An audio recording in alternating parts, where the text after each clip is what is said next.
This message is being broadcast by the Department of Defense of the Republic. Continue to carry out the following instructions.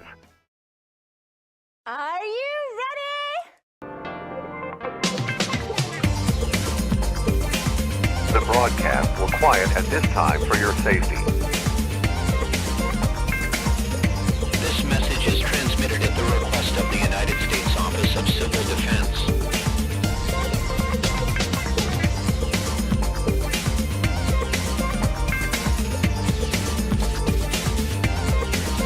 All television and radio stations in the United States will now cease their regular programming to carry this special message. We'll do it live!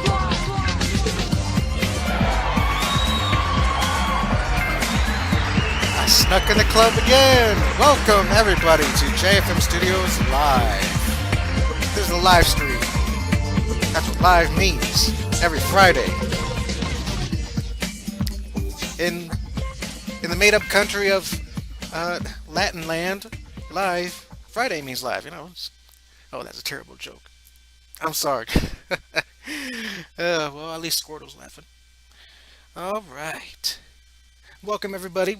I see you guys in the chat. Mr. Blank Mask, Taco Corgis, Michael Huckle, John Coolis, and Sideburns. This is a very special stream because I've got a very special guest. Please welcome my guest, Dino-Blankey. Hi. Hello. Awesome. Yep, I've known Dino-Blankey for a long time, just as long as I knew Paranormiac. She's also a comic book artist. She has her own ideas, her own comic series that she's planning, and yeah, I'll raise your volume here a bit so we can all hear you. Oh, okay. Yeah, I've been here for like a while into the JFM lore. Mm-hmm. Awesome, and I see you guys and some more people in the chat. My good friend Akagami-sama, welcome, and Metal Gear fan. So glad you guys are here. And let's see, we are working on commissions. Well, just one commission. I'll be finishing this up of a person's OC and playing cards. I'm very excited for the playing cards. Mm-hmm. Awesome. Now let's see. I'm gonna put in some background music, maybe some free lo-fi. Excellent. And since it's sharing the same volume as you, I'll put it very, very quietly. Whoop, that's not quiet. There we go. Hi, John. Also, I'm sorry if your comments are delayed. My internet is very bad. And so if I respond like late to a comment, I apologize. Yeah, that's one thing I'm kind of worried about this live stream because technical difficulties. Hopefully nothing bad happens. Everything runs smoothly. So yeah, and if you guys, can't hear her or anything, just let me know and I'll try to adjust the volumes. So, Dino-Blankey, tell us more about yourself. Ah, man. Okay. So, hi everyone. It's me. I've been watching the channel for since I was a youngster, like way back in middle school, I think. So let's see, I was like 14 then, and I'm 25 now? Yes, I'm 25. I had to double check. So yeah, I've been here a while, but for the longest time I used to lurk and just never say anything. And then I think I tagged JFM. I think the first thing I ever did was like a picture of Party Dude. Mm-hmm. And then I tagged you on DeviantArt. And the rest is history. I've just been pestering the man ever since. That's cool. I remember that Party Dude fan art, and I was so impressed by it, and I was like, oh my gosh, an actual professional is following me. Oh man, I need to redo that drawing. Yeah. It was it was just pencil and everything, and I was like looking back at it, I'm like, I could do better now. Hmm. Yeah, I say the same thing about my old drawings. That's okay though. That means we've grown as artists. It's a good thing. Hmm. Let's see.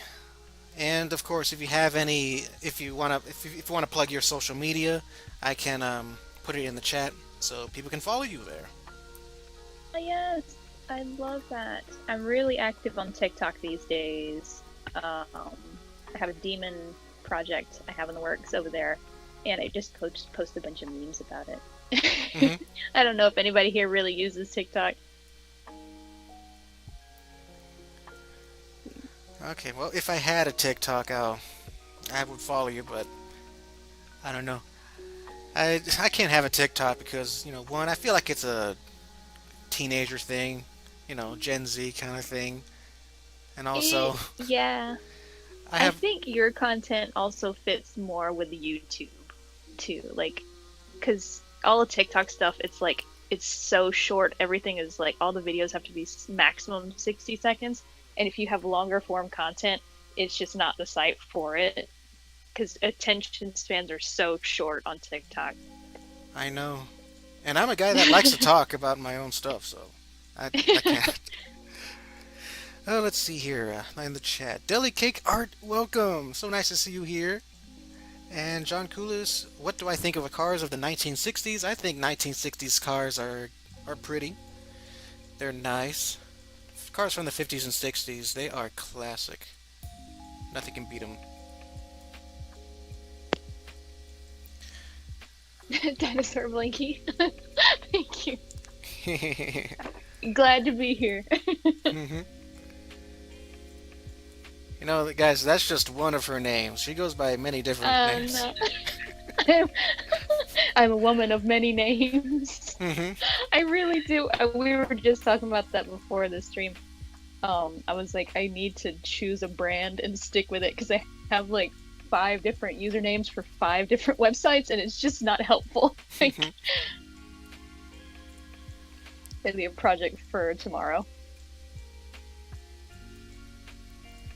I do have a Twitter, but it's not under my Dino-Blankey title. It's... Hold on. Can I type it in the chat? Oh, yes, you can. Type away. Type away. Okay. So, on Twitter...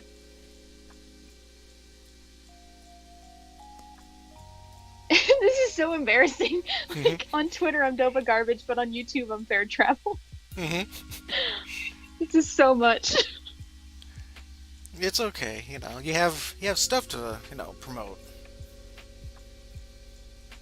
Oops. I'll show that.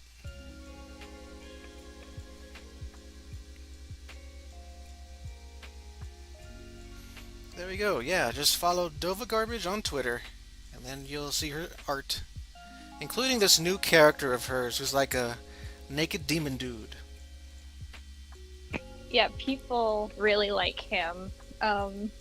He's actually an old character that I just like. I was like, I need to do something with him because his design is really good, and I really want to use him again on something. And I was like, okay, but what if he was a gay demon? Hmm. Now this new project has just it won't leave me alone. But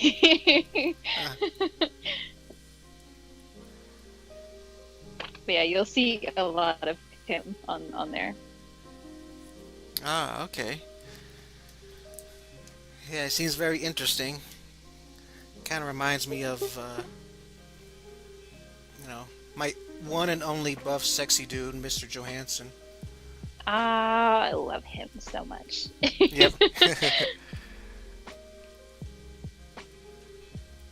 Taylor is obviously my fave because he's baby. Hmm. But yeah, Jacob is a very, very close second. Yes.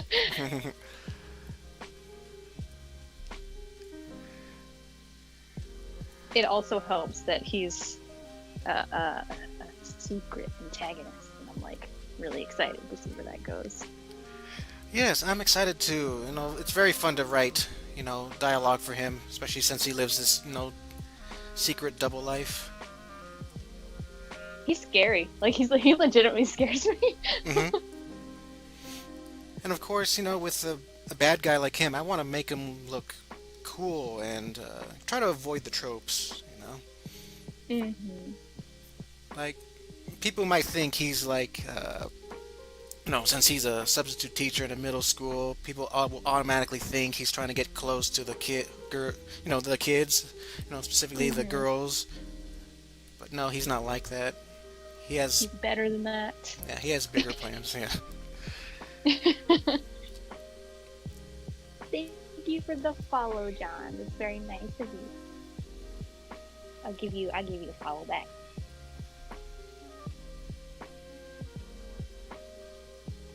Yeah. I'm very excited to see what you have in store with them. I'm just excited, honestly, for what you're doing. Uh huh. Yeah, I'm excited too. I mean, he'll appear in episode 19 for sure. I don't think he'll be in episode 18 though. Nah, but he'll be in 19 and 20 and 21. Now, will this be as, like, just his teacher persona, or as, like, an antagonist? Teacher persona, but we will see him, Oh, okay. lurking.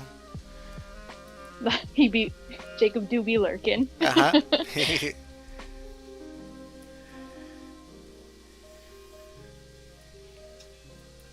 It reminds me, I don't know if you've seen my video of showing off the Somerville Middle School map. I did. Yeah. Well, that quick Yeah. that quick little intro I did of with the 80s song. It's actually an intro Yeah. to Degrassi Junior High. That's what I thought. I thought I heard it say Degrassi. I was like, is this the intro to Degrassi? Oh yeah, That was hilarious. it was. It fits, though. Yes. It fits really well. Thank you. Yeah. And that I've been watching episodes of that 1987 Degrassi series, and it's a lot more lighthearted than the one shown on, Teen Nick.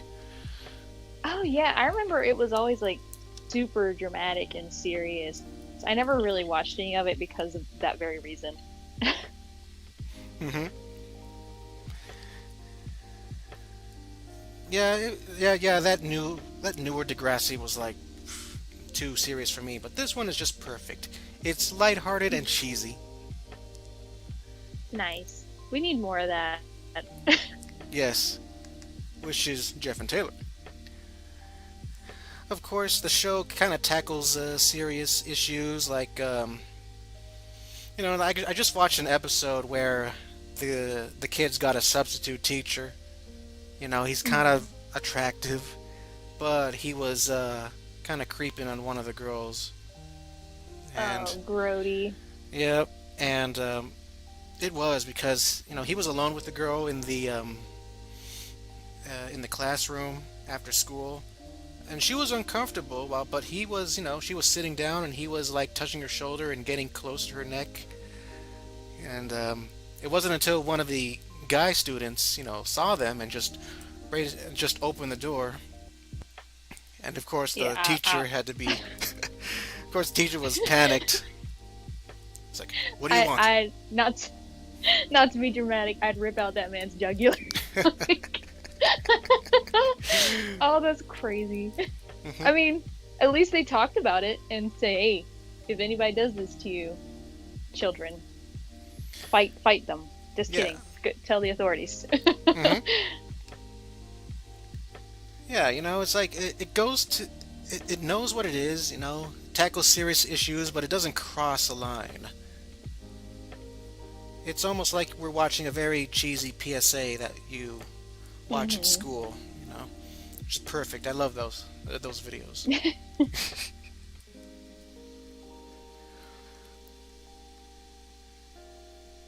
if a teacher touches you like this, baseball bat to the kneecaps. No exceptions. Hmm. Just do it. And then Sonic shows up and gives a thumbs up. Nice. And TD Camper, this commission is of a client's OCs, Kampa and Misaki. Yep, I like them. They look interesting. they are. From what I can tell, I think this girl is a human form of a dinosaur. Ah, Don't know what kind of dinosaur it is, but I drew her before a couple years ago, mhm. which is right here.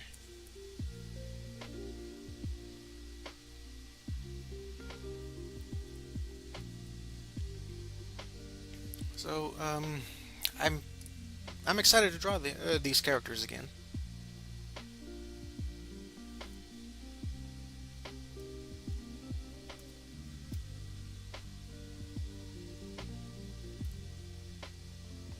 Get off.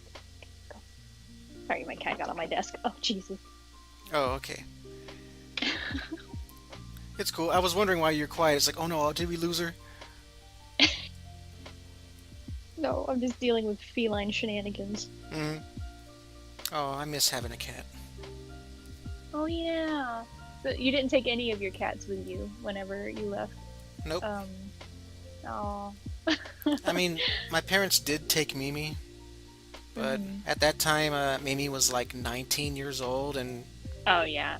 almost ready to, pass away, and which she did.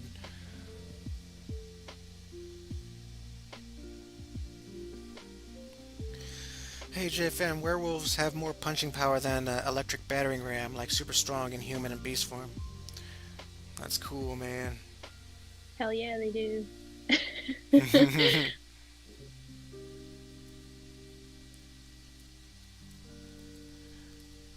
Huh, but what else? I was gonna talk about this. So you've heard of those iceberg videos, right? Don't think so. If I'm they're- out of the loop, though. Well, all right, I'll explain them to you after you. John Coulis has a question for you. Oh, wait, sorry.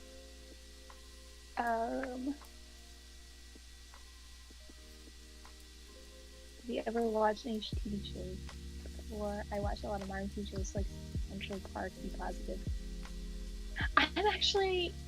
I'm in a similar boat where like I don't watch too many new TV shows.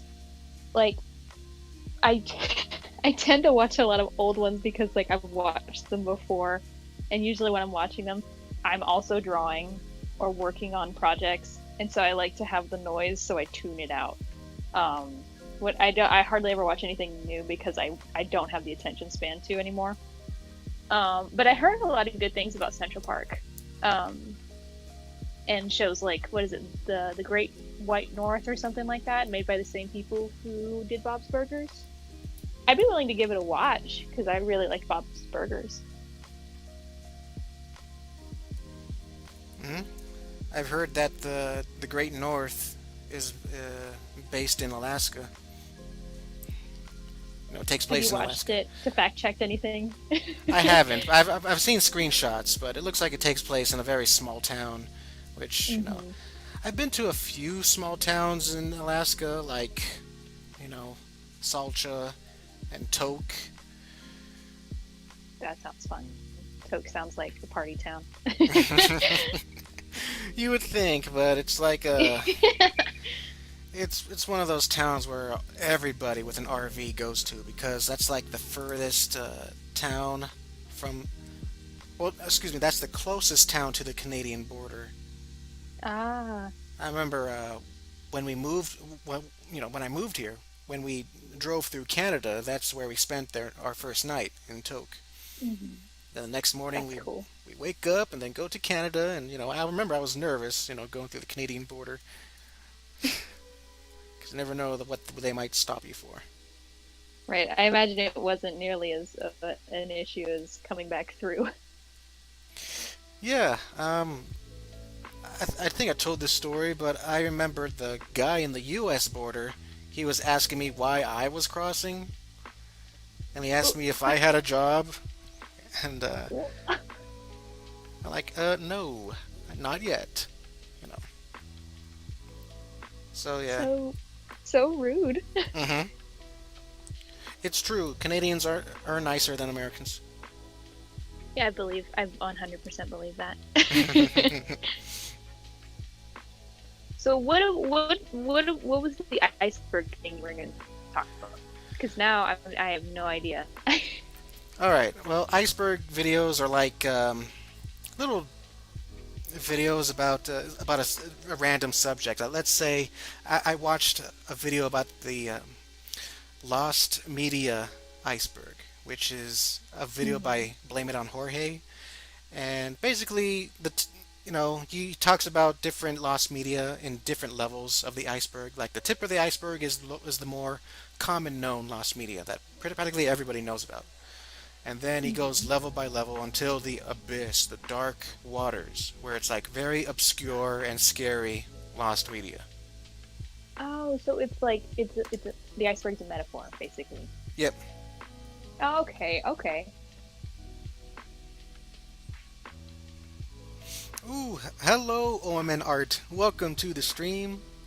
So nice of you to be up way this early to be watching us.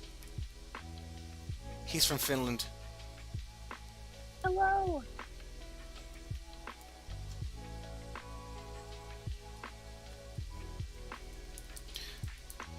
Yeah, so I was thinking about making my own iceberg video about Jeff and Taylor facts. Yes. Like, do it. yes. No questions asked, just do it. Mm-hmm. Yeah, like the tip of the iceberg is, well-known facts that I've told everybody about, and then I go all the way down to the bottom about the most obscure facts. I love it. I love this idea. We can see where we all rate on the scale. Mm-hmm. How far down the iceberg. Yeah. I watched another one about facts about Super Mario 64. That was interesting. Oh man, I think I had that game. Oh yeah, I had it too. It's a classic. But I never knew it had so many secrets, like a hidden Luigi in the game. Like what? Wait, you can access Luigi in Mario 64? Not through the vanilla game. You had to hack him. Oh. His source code is there. But, He was hidden in the walls. mhm.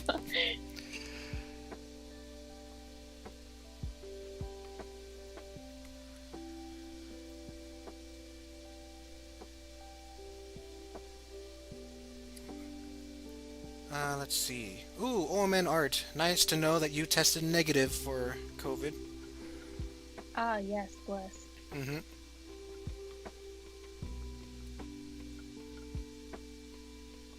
Those tests are so uncomfortable too. I'm so sorry. Yep. I haven't taken one, thank goodness. But yeah. I had a friend who did, and he said that it's a bit uncomfortable, but it's not too bad. And I am having trouble with this hand, my gosh. Oh yeah, every artist's bane, hands.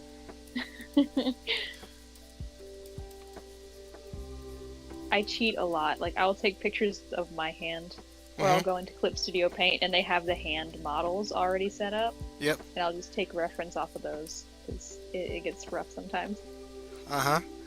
Yeah, I do that too. I take the cheap route and go either take a picture of my own hand or try to find a stock image of a hand, and I'm like, okay, this is good enough. I won't trace, but I'll copy off of that.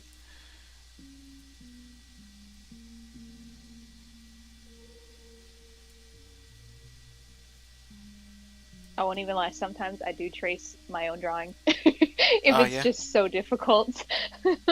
Like most of the times, I just try and use like shape language to like figure out. Oh, okay, this is how that works. But if I'm pressed for time, and and if I'm really struggling with it, I'll be like, all right, I own this picture. I'm allowed to trace it. Hmm. Yeah, it is true. I mean, I am technically tracing my own picture here. Yeah, I have copyright rights to it. Hmm. This is my hand. Someone sues you anyway, and you're like, wait a minute. Oh, that'll be so sad. Let's see here. Altarf, welcome to the stream. Holy man, that's right. The whole Somervillian gallery. I'm doing good. I hope you're doing good as well.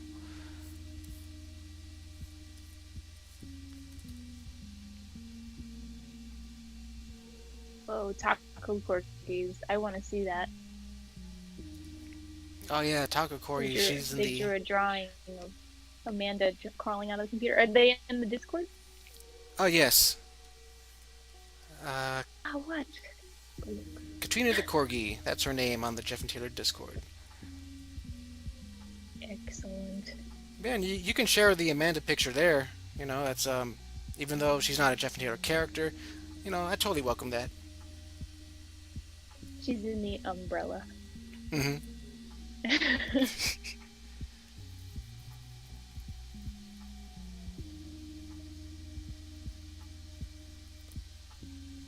Well, that's good, OM Art. That's good that you tested negative, and you know we'll get through this. We'll get back to normal, or close to normal, very soon.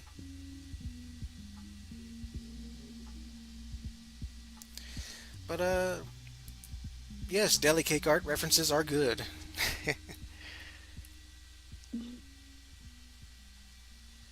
Yeah, don't let anybody ever tell you otherwise. References.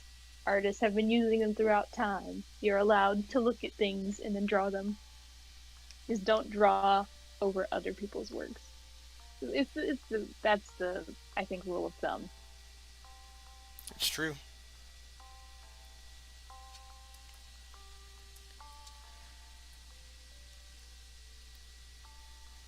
So, do you want to talk about your projects, like how many you have, and a little synopsis? Oh, geez.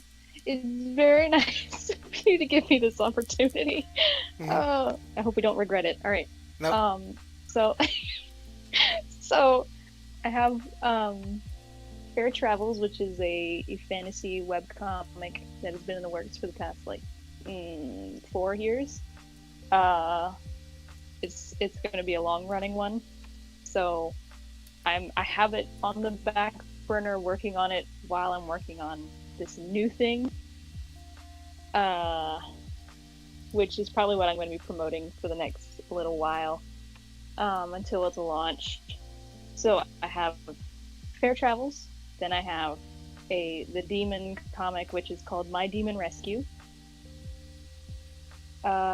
which is, that one is a supernatural romance about a fallen angel and a human boy, and they fall in love, and it's very gay.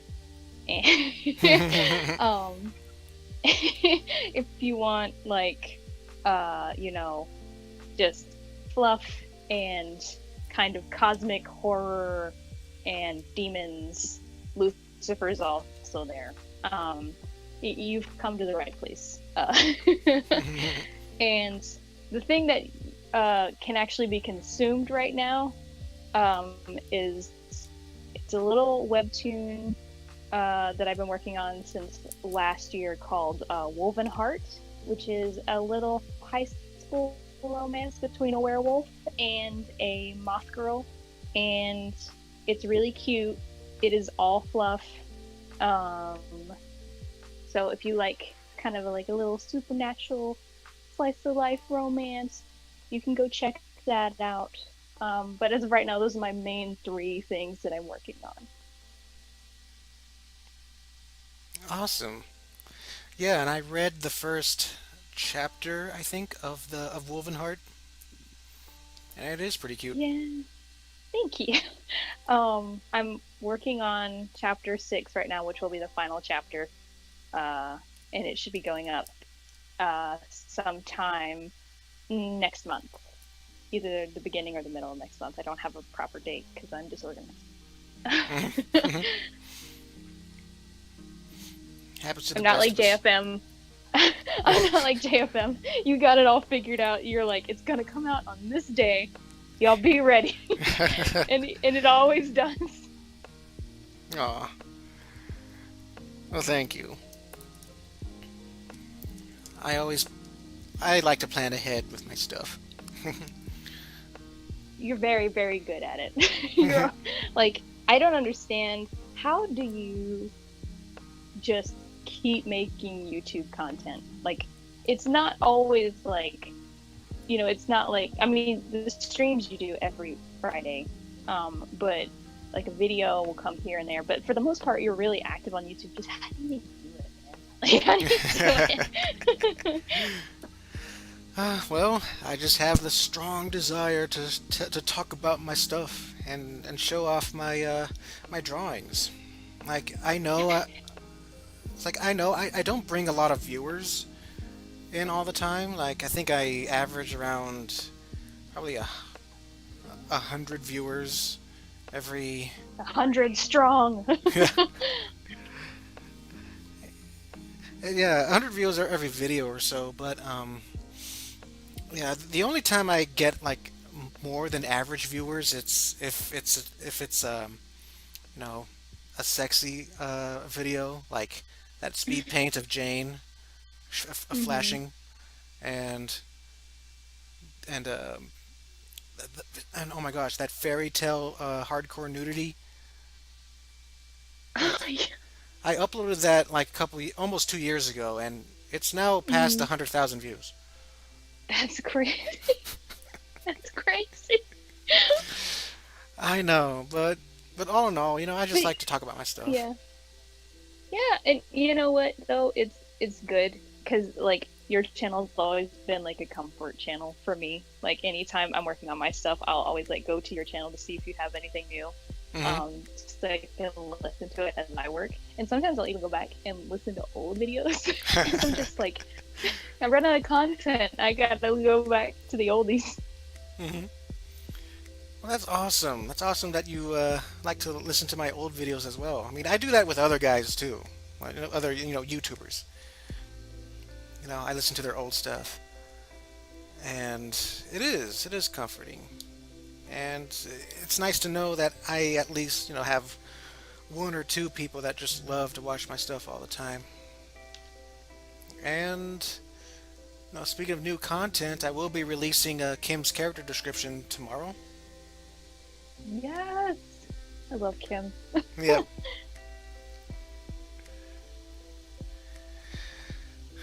She's prime wife material if I do say so myself. Oh yeah, I have a few guys that love Kim. It's just surprising because I always thought she would be like a bland character or something, but I throughout the years it's getting more and more interesting to write for her. Yeah, she has good it's not a screen, but she has good screen presence. Like hmm I don't know how to describe it. But yeah, I'm very excited. Yeah, and she has she's that one she's like an extra mentor to J&T because she offers them life experience, advice. Hmm. Who would you say is closer to her out of the boys, Jeff or Taylor? I'd say Jeff. Yeah, I can see that. Yep, since he loves science, and he's in a way he she inspires him, and it's so nice because Kim is my perfect feminist character to talk about. It's like she's she's a feminist without without bragging about it. Mm-hmm. Yeah, like the faux feminism. like that one lady, Ava Oh Dobbs. yeah, Ava. I was I was just thinking about her earlier today, and I was like, why can't I remember her name? All I remember is that she was really mean. Hmm.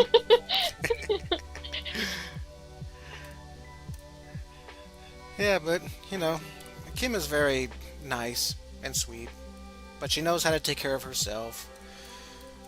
Yes, that's what we love. We love a strong, capable woman. Hmm. And I always thought, oh, she learned how to do engineering by, fixing her dad's lawnmower and car. Kim, she prefers to work on her own car rather than take it to a mechanic because, it's cheaper. Right.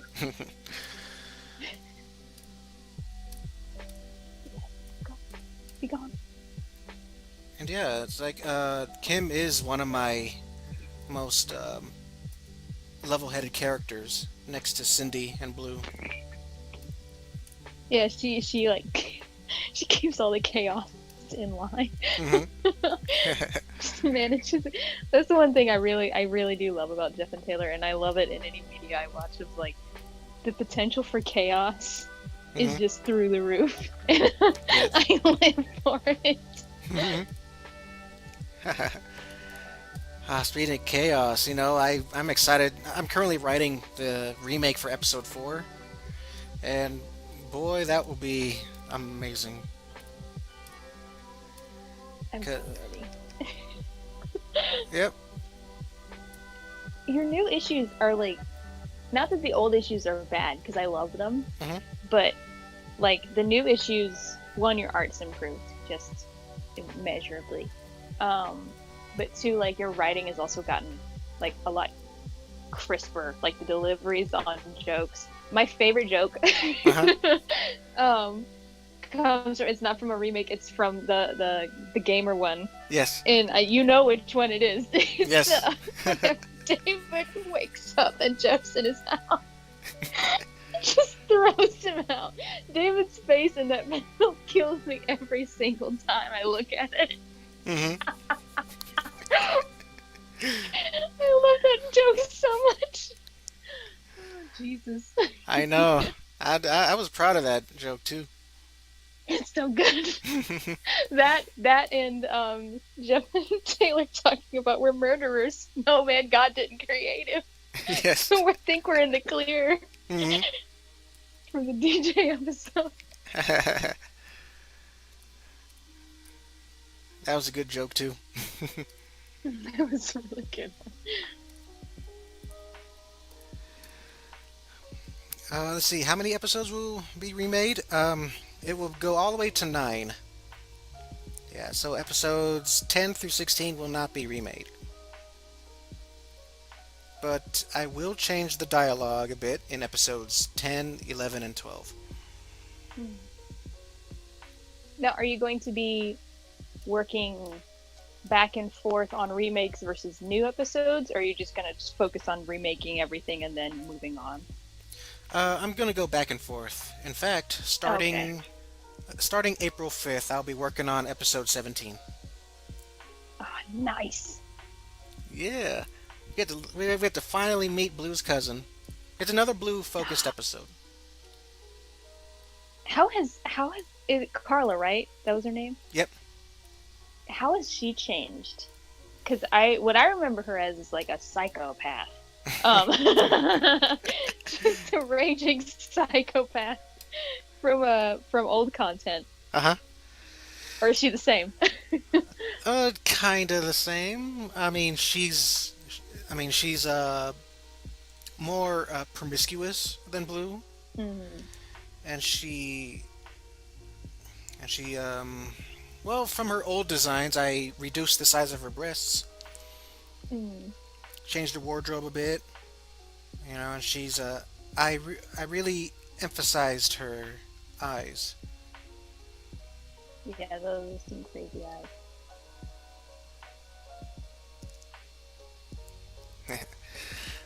Yep, because those are her contact lenses, special contact lenses, which can hypnotize people. Oh no, I'm scared. Yeah.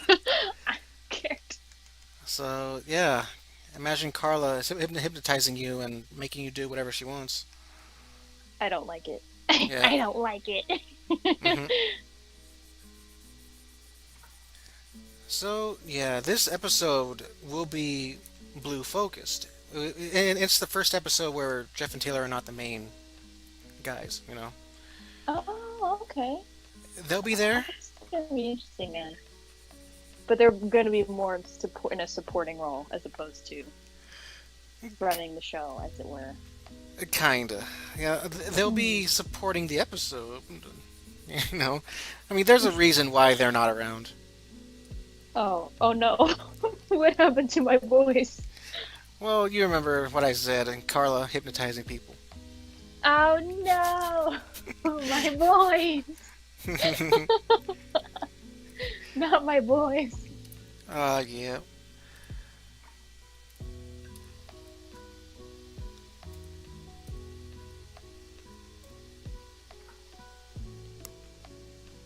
No, I also love Carla. It's just that I know she's crazy just by looking at her. hmm Definitely.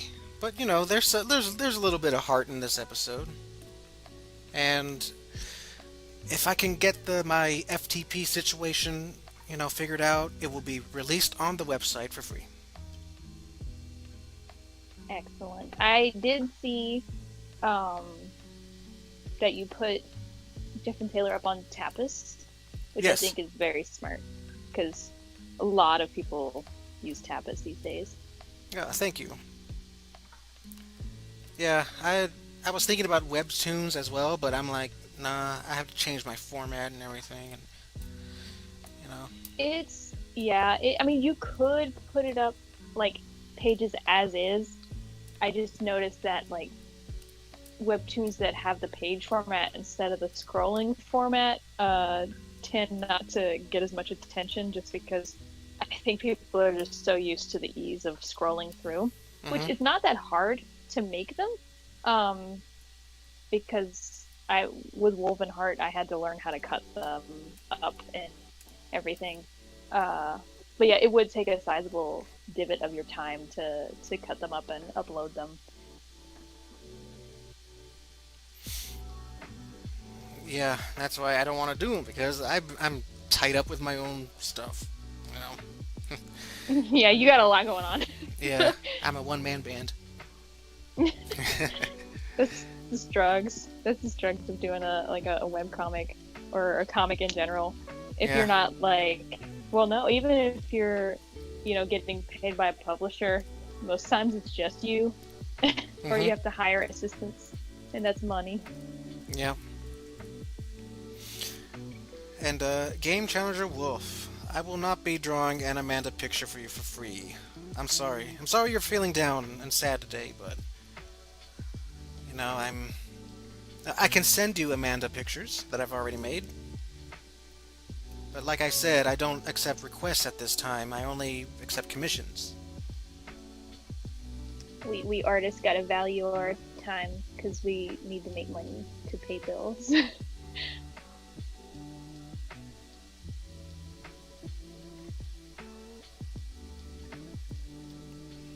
That is right. I mean, probably I will, you know, I'll see if I can find a job this summer. Which Might be means, able to get you like maybe a little part-time gig. That way it won't eat up so much of your time. Like, yeah, that's also an option.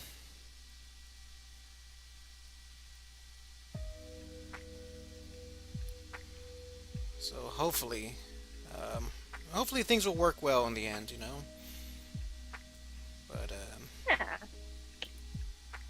it's hard, um, especially being an independent creator uh, in a society that doesn't value art as a skill or a job. So I totally get it.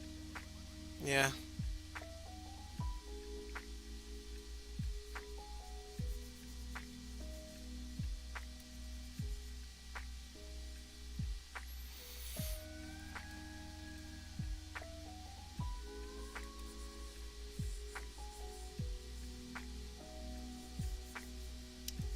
Anyway, any movies you want to watch this year? My friends, I are like obsessed with the new Godzilla movie that's going to be coming out soon, Uh-huh. and so they're going to take me to it. I can't say I'm a huge Godzilla fan, but I get it. It's a giant lizard and a big monkey, and they're going to fight, so I have to see it. Yes. What about you? Any ones that are like that you're hyped for? Well, I don't know if I feel safe enough to go out to the movie theater, but if there was no pandemic at all, I would be so excited to watch the new Mortal Kombat.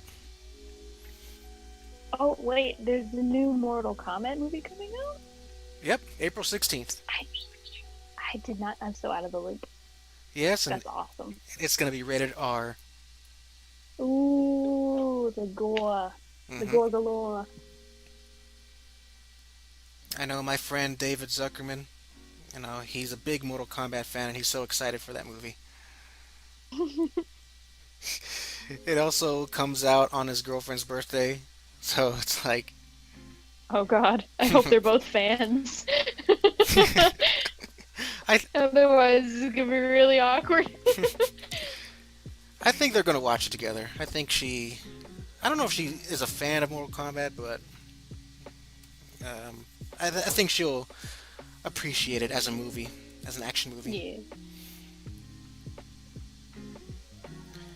Something that's always difficult with these kinds of jobs is that when the economy tanks, music, art, and literature are normally the first to fail as small businesses. It sucks. Yet art, music, and literature are what make life worth living. Interesting how people want it in their life but don't want to support it. Yeah, Yeah. exactly. That's how it be. And it sucks. It's like, why, people? Just enjoy your art. I always thought if the economy was better, people would have more spending money and be willing to spend money on artist stuff. Yeah, and the funny thing is even when they do have money, they still don't want to pay you for things. Hmm. And it's like everybody wants stuff for as a freebie or as a favor. Hmm. I used to have friends all the time that it was always very obvious that they were just trying to be my friends to get me to draw things for them. And I'm like, you don't understand. I don't even draw things for my real friends. Mhm. What makes you think I'm gonna draw something for you? Yes. That's true. I mean, sometimes I do draw some stuff for my real friends, like for their birthday or something. But yeah, it is the struggle, man. And oh, look who's here in the chat. Akashik 313. Welcome. It is party time. Boy, don't.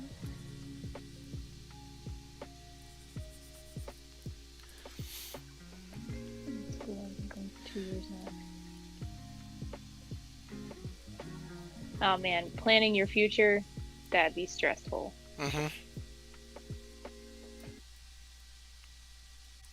Things will be all right in the end. But if I were to find a job, I always thought, I'm okay with working in a body shop again because I actually have real experience, like 7 years of experience. Mm-hmm. But if I were to work in a store, work in retail, I'm fine with that too. I don't, the one job that I really don't want is anything food service related. Oh, yeah. You're absolutely right. Yep. I'll take 100 Karens in a store than, having to carry somebody's food because I don't know, food service to me, I can't do that. It definitely, like, I was a waitress for a while through college. Mhm. And there definitely feels like part of your soul is being given away whenever like I don't know how to explain it. Like I had to be fake nice to so many people, and not that I'm a mean person, in general, but like when you feel like if I'm not nice to this person 100% the entire time, even if they're mean to me, then I'm going to get in trouble and I could lose my job. Like Yeah, it makes you feel fake. exactly. Which is practically a lot of jobs when you interact with a customer. Um, Yeah. that's why with my body shop job, I never had to interact with a customer. Rarely do I interact with a customer. That's But the yeah. dream. I don't need. If you're a customer, I don't like you, and it is personal. Yeah. Uh, my real friends pay my rates. Nice. There will always, That's right, delicate guard. there will always be petty people who won't want to pay for the art and try to use any excuse to rationalize it as being a service to them. But yeah, those people get the boot. Oh.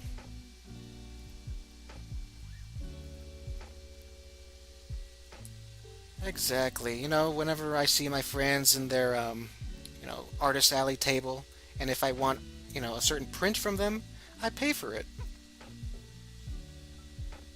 I don't ask for a discount or anything.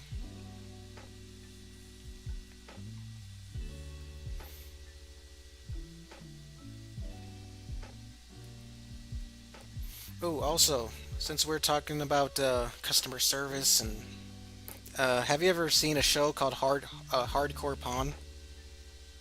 Have not. It's one of those quote unquote. Hardcore pawn? Yes. No, I have not. All right. Well, it's a pawn shop, a big pawn shop in Detroit, Michigan, and Mhm. it's run by a family, like an older guy and his two, you know, his son and daughter, and basically it's super dramatic for the sake of being dramatic. Like every customer that Right. comes in is like super nice, and then when they can't get a deal that they don't want, all of a sudden they get angry and throw a hissy fit, get into fist fights, or attempted to get Oh into my a fist god. fight. Hey man, they said it's hardcore. They Hmm. warned us. Yep. Like one of my favorite clips that I've seen on YouTube is this one guy.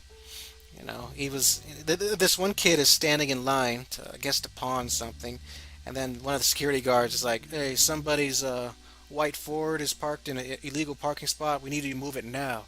And then the guy's like, "Oh no, that's my car. I'm gonna move it as soon as I'm done here." Then the security guard is like, "No, sir, you need to move it now." Then the guy is like, "Man, dude, just leave me alone. Just let me do my stuff, man." And then the security guard just walks up to him, touches him, and then the guy just freaks out. "Don't touch me, man! Don't touch me!" Make it like, just freaking out and screaming every time the security guard touches him.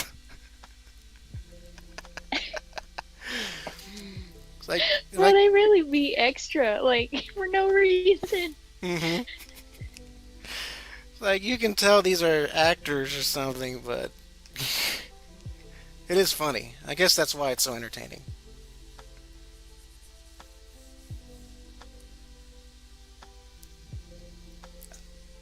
I could probably, you know, show the audio of the clip if you guys want. Do it. This sounds hilarious. Okay. Oh yeah, and people do bring fake jewelry too. Like it's like this one guy. He's like, let's call him David, David Fazio. David He sounds like sounds like a David move already. mhm. The he idiot. he's like, hey, I wanna pawn this off. It's real genuine silver. It's silver. And then the guy checks it. Nah, man, it's stainless steel. And then David is like, no, no, it's silver. You just gotta look hard enough. It's silver. And then the guy's like, I can't take this. Throws it on the counter. And then David goes like, what you mean you can't take it? You better take it. It's silver.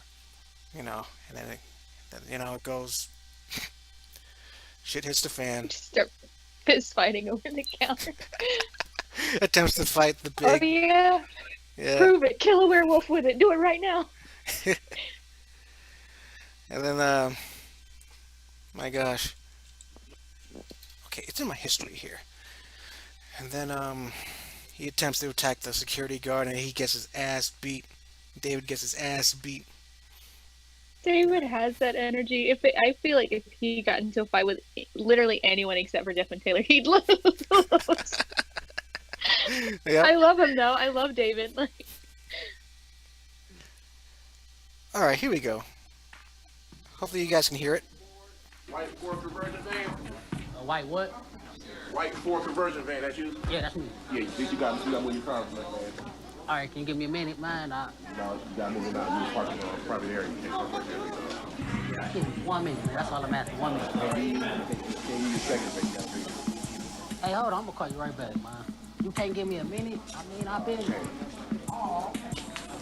Don't move. I got you. Now you service. I need to know my service. I just want to know my service, man. I've been standing in the line. Tell you the rules is stay parked in the no parking area, man. There's no parking right here. You go park the van. Man, I'm patiently telling you, dude. Ain't no parking spots outside, dog. All right? Ain't no spots outside. Okay? I'll park where the I can park at, okay? Now back the up and let me do me. Please. Okay, well, I'm about to do this now. Oh, you damn, man. What you saying? Don't touch me, man. Don't touch me. Don't touch me. Don't touch me. Don't touch me, man. Please don't touch me, man. Don't touch me. I ain't take my don't throw my hat. Pick it up. Pick my hat up.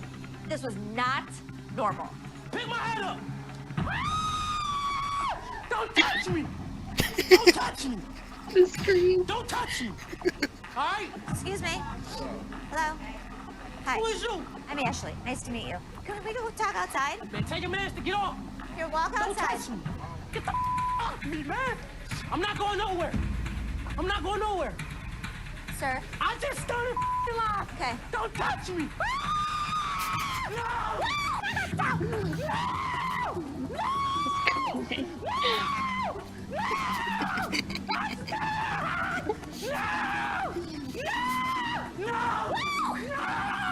This guy literally stopped, dropped, and rolled on the carpet of our store. I imagine David what screams was like that. going on? Catch one hood. I'm beating asses.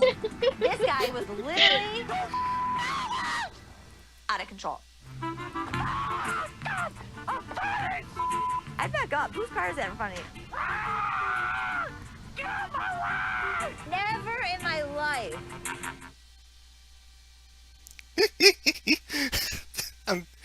My gosh. That does sound like an audio that David's screaming. Just do me a favor. Just take a picture of David screaming because I know it's happened in the comments, and just like superimpose it over that audio every time that person screams. Imagine that's what he sounds like when he screams. It's just super high pitched and not dignified at all. That would be funny. Yeah, I imagine he does scream like a girl like that if he comes across any supernatural things. He doesn't have the experience that Jeff and Taylor have when it comes to monsters and ghosts. So That is funny. Like, I'd imagine a situation where, like, the boys are, like, they're not calm, but they're just kind of like, oh, no, not again. And David is just losing his mind.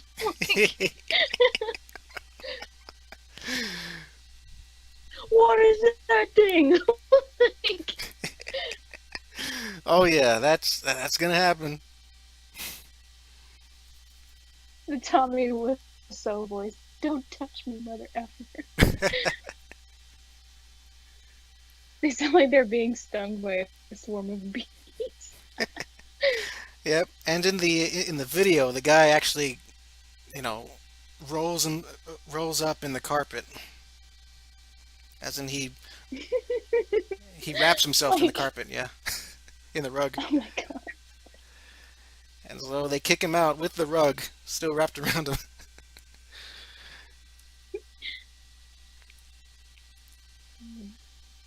funny. I showed an employee in my hometown a Wendy's clip from Bob's Burgers commercial and had said about in the Super Bowl. She said she loves that show. Bob's Burgers is great. So good. Hmm. Uh, why is it that people who don't watch television all that much watch a television show that doesn't have the best of ratings? I don't know.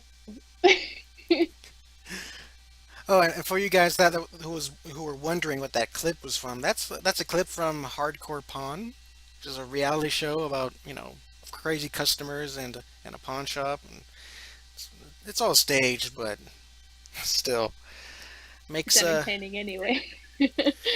makes people from Detroit look crazy. I mean, I don't know. I know Eric, my friend Eric, who's in the stream right now. I think he's from Detroit, and I want to ask him: Are people from Detroit really this crazy? I mean, I know crazy people exist everywhere, but Detroit, maybe. Also, there's another clip. I'll just play a little bit of it, but I found an Ashley stan.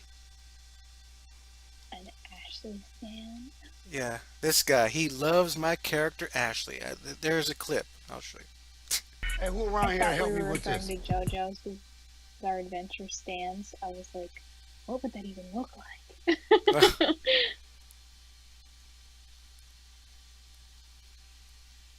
Okay, let's see if he's hold on.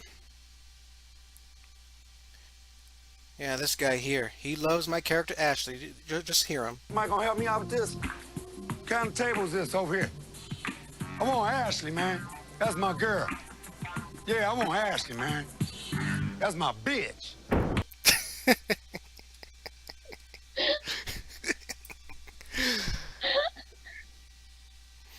Oh yeah, and the crazy thing is Ashley would, love that. Because Is he gonna make a guest appearance?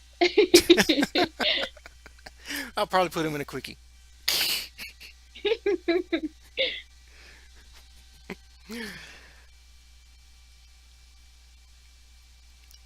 Let's see. He says some of them are fun fact. I used to live a mile away from the pawn shop from the show.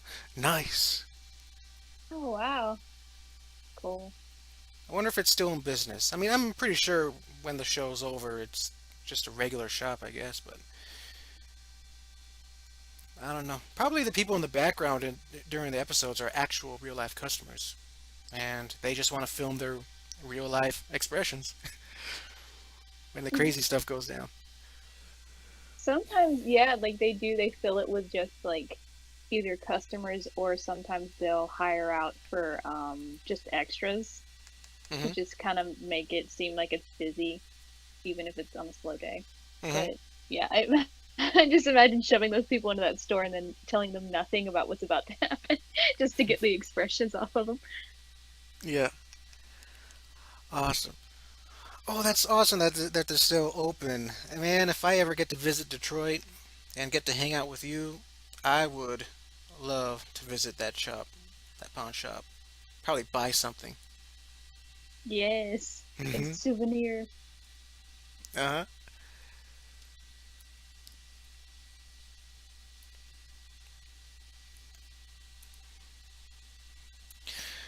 JFM, I don't know about you, Hmm. but I am really, really missing con season so bad.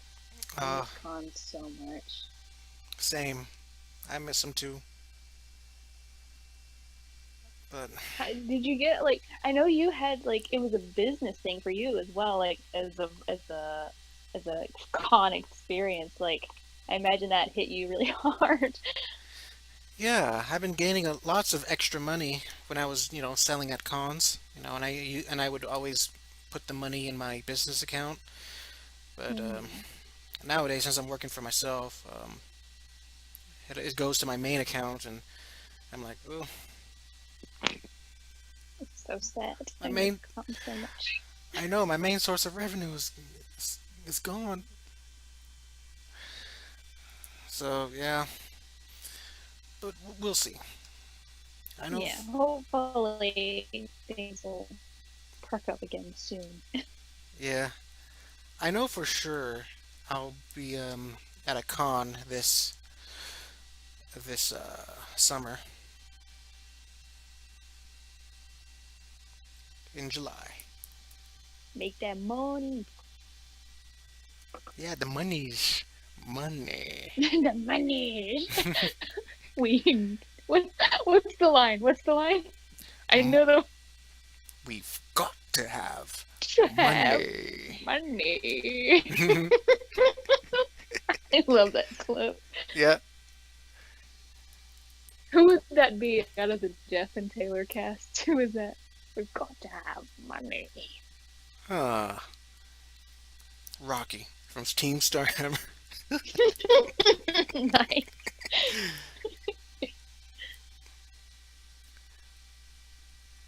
Yep, the closest thing, well, Captain Starla used to be like a greedy character, but I'm like, okay, that's too much. I think she cares more about, you know, banging David than the money. She just wants love. She just wants love. Yeah.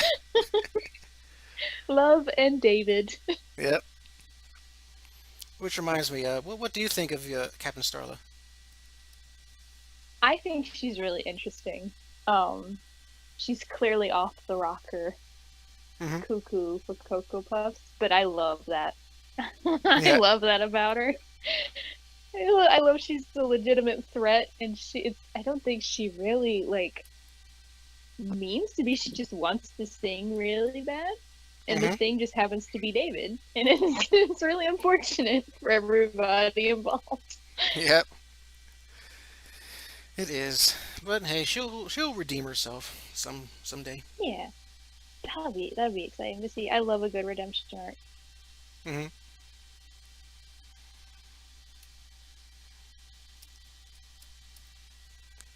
Awesome.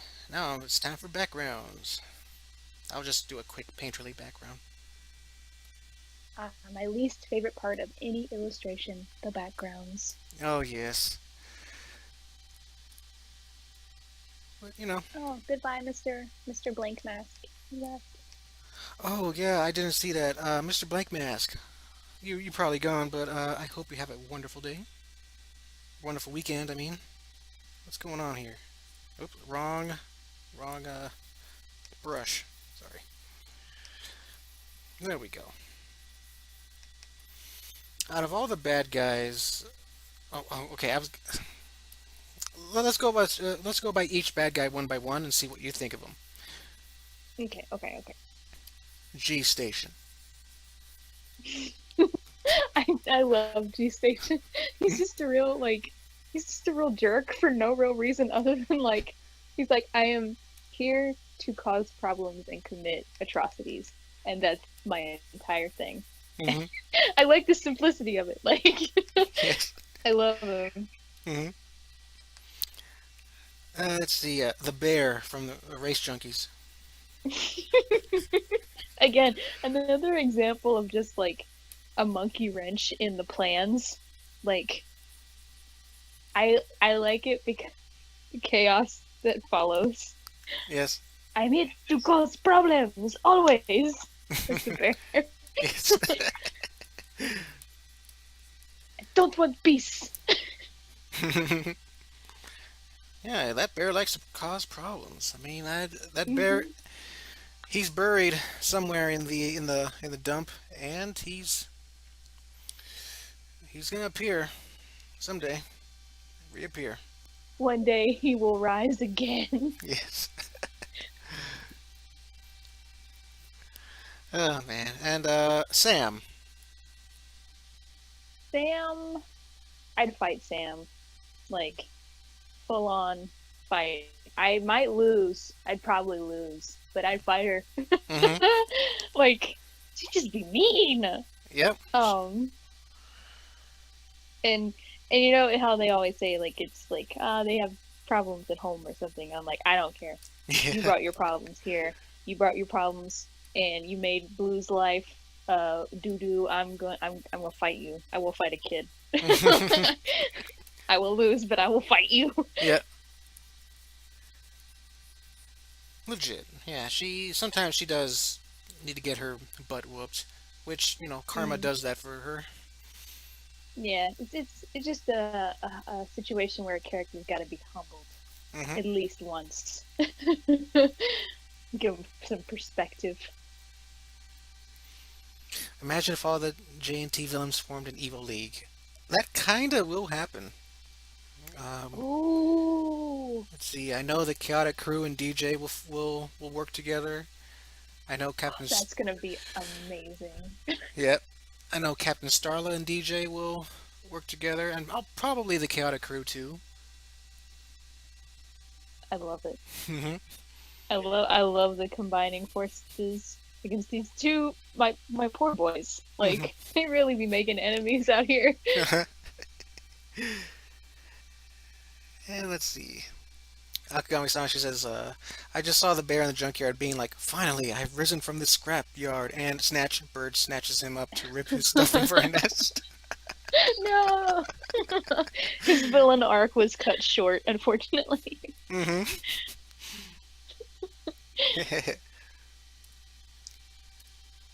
Oh, that bear.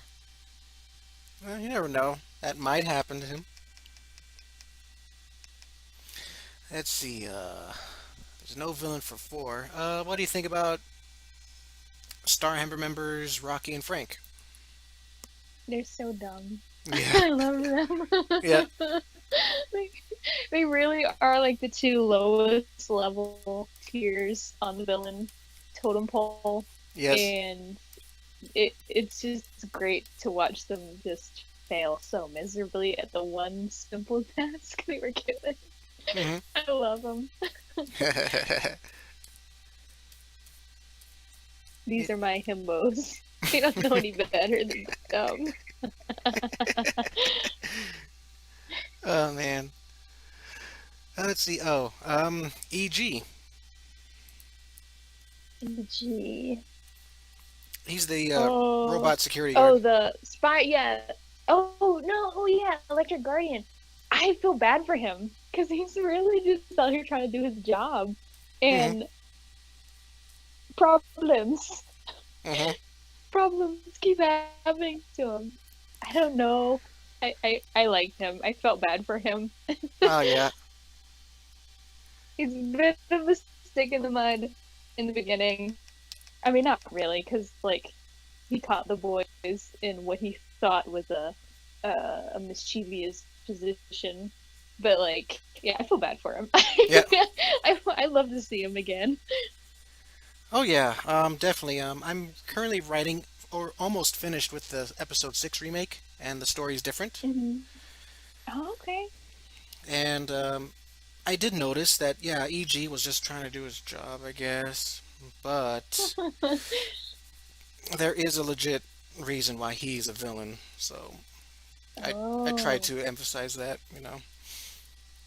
And yeah, you excellent! I know, can't wait to see. who says he won't be rebuilt? Bigger, stronger, Hmm. smarter, and with legs instead of the little wheels. Yeah, actually, yeah, his second design does have legs. Oh, yes, excellent. Hmm. JFM, if I want you to live stream a commission and you just happen to invite a guest, I'd be okay with that. Oh yeah, that's perfectly fine. Yeah, that's what I'm doing with this guy's commission. He doesn't know, but I will give it to him tomorrow, and he'll be excited. You know, him and I share the same birthday. Twins. Yep. Well, different years, but Yeah. same date. I know there's a girl I follow on Twitter who shares the same exact birthday as me. That's always really bizarre to meet somebody like that. I had a college buddy Hmm. who we found out we were born same day of the same year. And from then on, we just refer to each other as like, "Hey, twinsy, what's up, bro?" Like, Uh huh. That's awesome. We have the technology. We can rebuild him. But I don't want to spend a lot of money.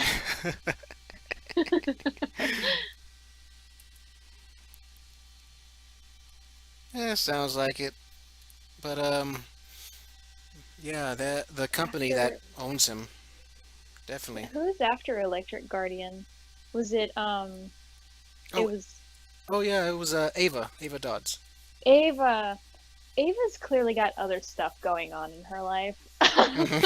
She's like, and she's projecting it onto the store of hers. Hmm. I definitely, I dislike, I mean, I get it because I'm a feminist and I get it, girl. Hmm. Like, you're making this everybody's problem. And your employees live in fear of you. Like, there's no way any of those employees are brave enough to go to HR, which is why she keeps getting away with this. Hmm. Of course, I'll change things up a bit with the remake, but she'll still be there. She'll still be crazy. And the the boys, well, everybody will refer to her as a misandrist. Mm, Just a woman who just hates men. yeah, But familiar with the type. but yeah, definitely. I know, I know feminazi was a big buzzword, like back in the, the teens, like Uh huh. the 2000 teens. I remember feminazi kept getting thrown around everywhere. Yep. Um, but you can't really use that anymore, I don't think, without Uh huh. without maybe problems. Exactly. Which is why I decided to ban that word. I mean, Jeff used it in the original, which right Hmm. now I cringe at it because like that's so mean for him to say. That's not Jeff at all. We learn and we grow. Like Yes. again, the internet was so different back then. Like I'm not saying it was a better place. That's not what I'm saying at all. Because a lot of people say a lot of gross stuff all the time. But like, yeah, the culture was so different. Like I don't know. Did you ever watch any of Team Four Stars like abridged, like Dragon Ball Z or anything? Some. Yeah, they started it like way back in like 2009, I want to say. And then like whenever they finished it, it was like 2018. So they did like a big live stream where they watched it all. But like the tone of the writing was so drastically different, like from, you know, all the way back there into currently. Hmm. Like there were jokes, very inappropriate jokes Hmm. that would probably get you canceled today. Yep. That they were just like, okay, we have another one coming up, and they just like start talking really loudly over the joke. Like, Oh man. Yeah. Yeah. I feel their pain. Like I've grown a lot since high school,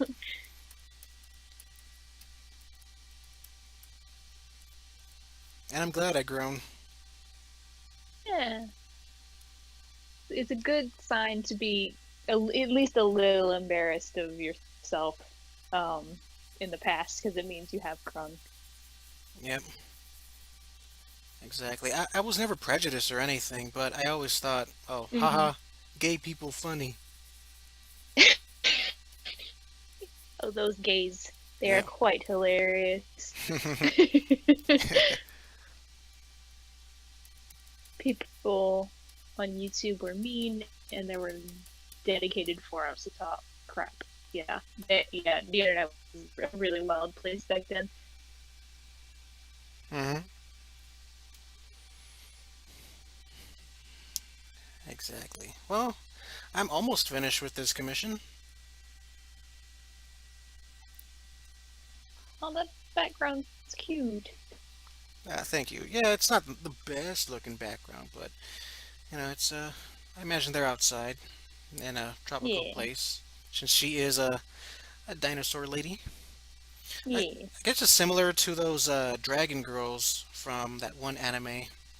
Oh, the maid, the dragon maid Yep. ladies. Yeah, I think he took inspiration from that. Let's see, just trying to find the brush tool to that gives me the free trees. I love this tool because I get to paint the good looking trees in the background.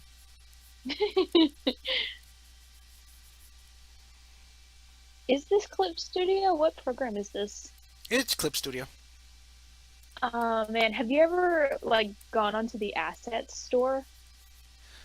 No, I haven't, but I don't know. I mean, I would, uh, oh no, I would highly suggest it because they have like so many miscellaneous things that could save you just ample amounts of time. Like, they have brushes of like pre-braided hair, basically like crowd brushes, tree brushes. Like it's like a gold mine for time saving, especially for background stuff. well, okay. Yeah, hopefully, if I were to buy it, hopefully I can download it and it can, appear here, no problem. Yeah, some of them are free too. I can send you a few links after the stream's over. Oh, I'll thank make you. a note. Yeah, that would really help, especially crowds, Hmm. Yeah, and any time you can save making comics is like it's worth more than money.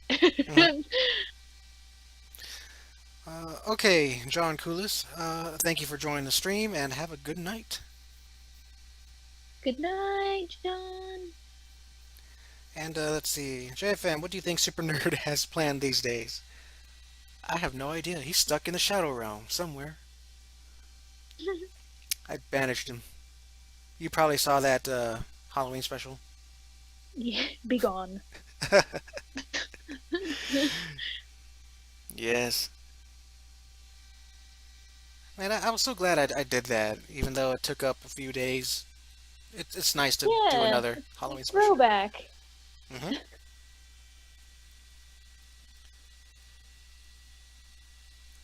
Also, what did you think of my old random videos? I loved them.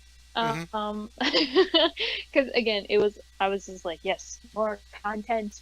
But it was always really interesting to like see how artists lived, what was going on in their lives, like because mostly I read the comics as you put them up, or I'd watch your like how to make comics videos. Hmm. But it was always interesting seeing like your life and just different things that you talked about. Yep. Yep. What if I told you if Random 4 is coming up? Yes, the long-awaited sequel. Well, it's not a sequel. Fourth installment. Yes. Yep, it's coming. I just gotta film the right stuff. I just filmed a bunch of random stuff. Mostly me talking about I think what I'm cooking for dinner. Basically mini vlogs within this whole thing, and of course I recorded myself playing Street Fighter 5. Excellent. Yep. The cooking videos I remember always being like weirdly like yeah, like I don't know what it was about like knowing that you ate food. I was just like as a kid I was like, yo, he eats food just like me. I also eat food.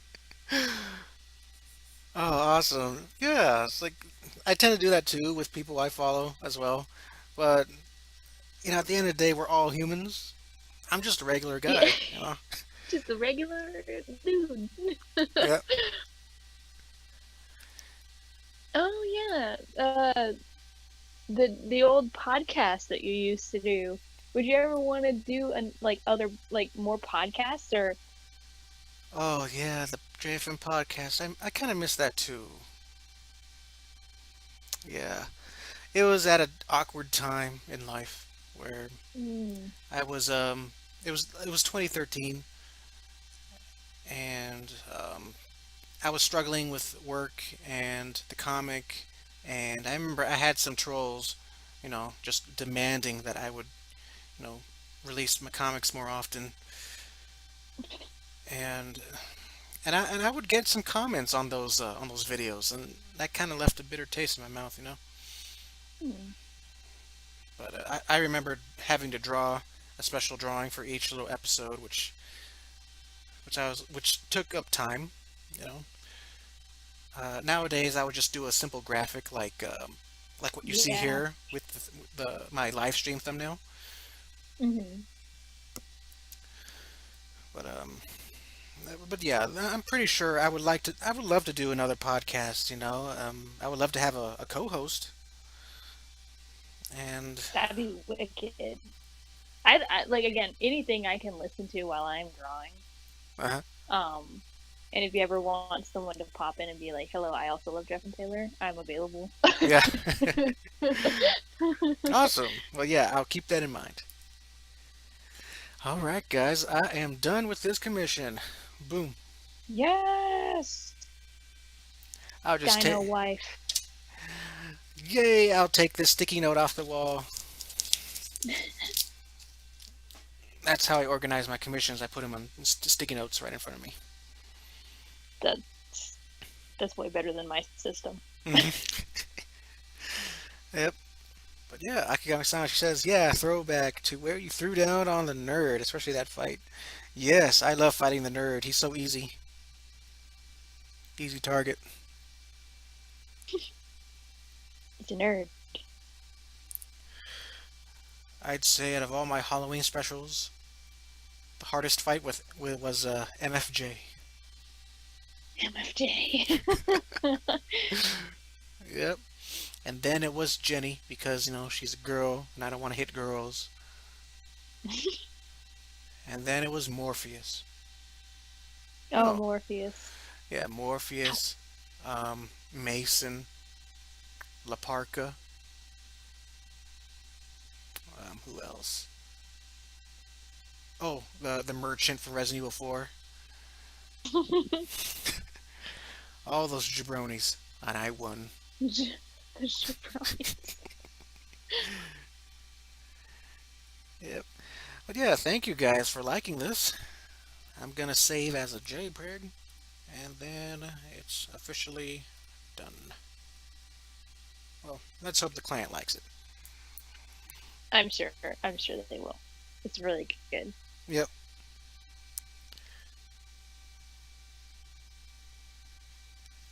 Yeah, thank you, Positively More. Yeah, I'm pretty sure the client will love this. I hope you commission a drawing that involves Super Nerd. Well, nice. I welcome it. Yeah, it's so funny, Super Nerd. I got him off of a Pokemon game. He's still valid. Hey, Wax and Parrotfish. Greetings to you as well, and thank you for purchasing Blue World Remake. And I think you left a review on Amazon. I thank you for that as well. Oh, very nice. All right, Very, so very good. let's get to the Jeff and Taylor playing cards. I'm going to try to finish 3 of them.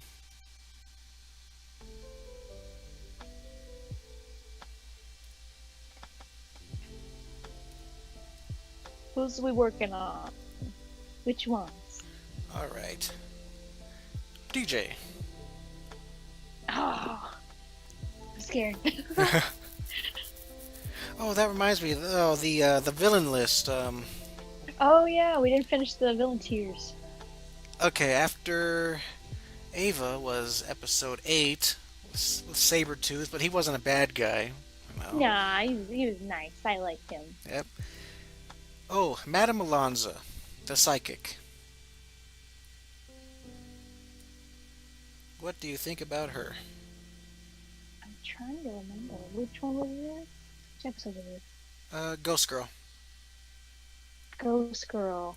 I can't say I remember too much about Ghost Girl because like I read it when it first came out, but I don't think I've reread it in a while, so I don't know that much about Madame Alonso. I can't remember that much. All If right. she was mean to Ghost Girl, I hate her. Because Ghost Girl was nice. I liked her. Yeah, Madame Alonso was mean to her. I hate her. Though.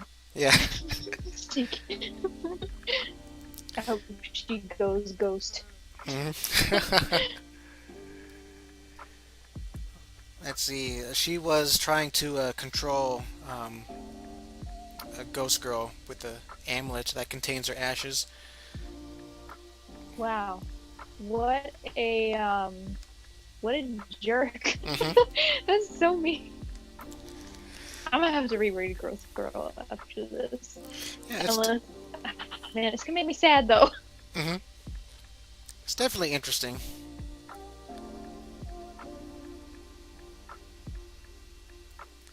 And after Ghost Girl was episode 10, where the boys talked about ancient Greece. Oh yes. Well, there was one bad guy there. She was made up, but it was Sam Dusa. Yeah.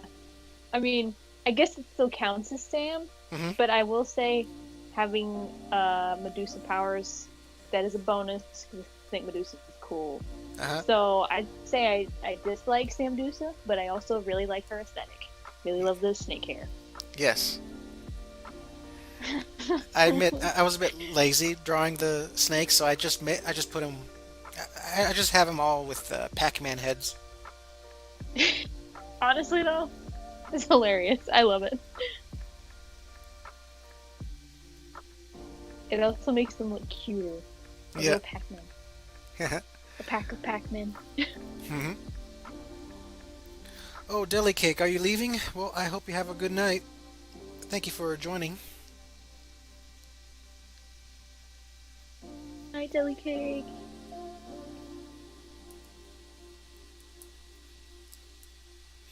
And then there's this crazy dude, DJ. What did you think of him? He's outright just absolutely bonkers. Uh-huh. Homicidal maniac, and also looks like Jeff. So there's a lot of elements at play here. Yeah.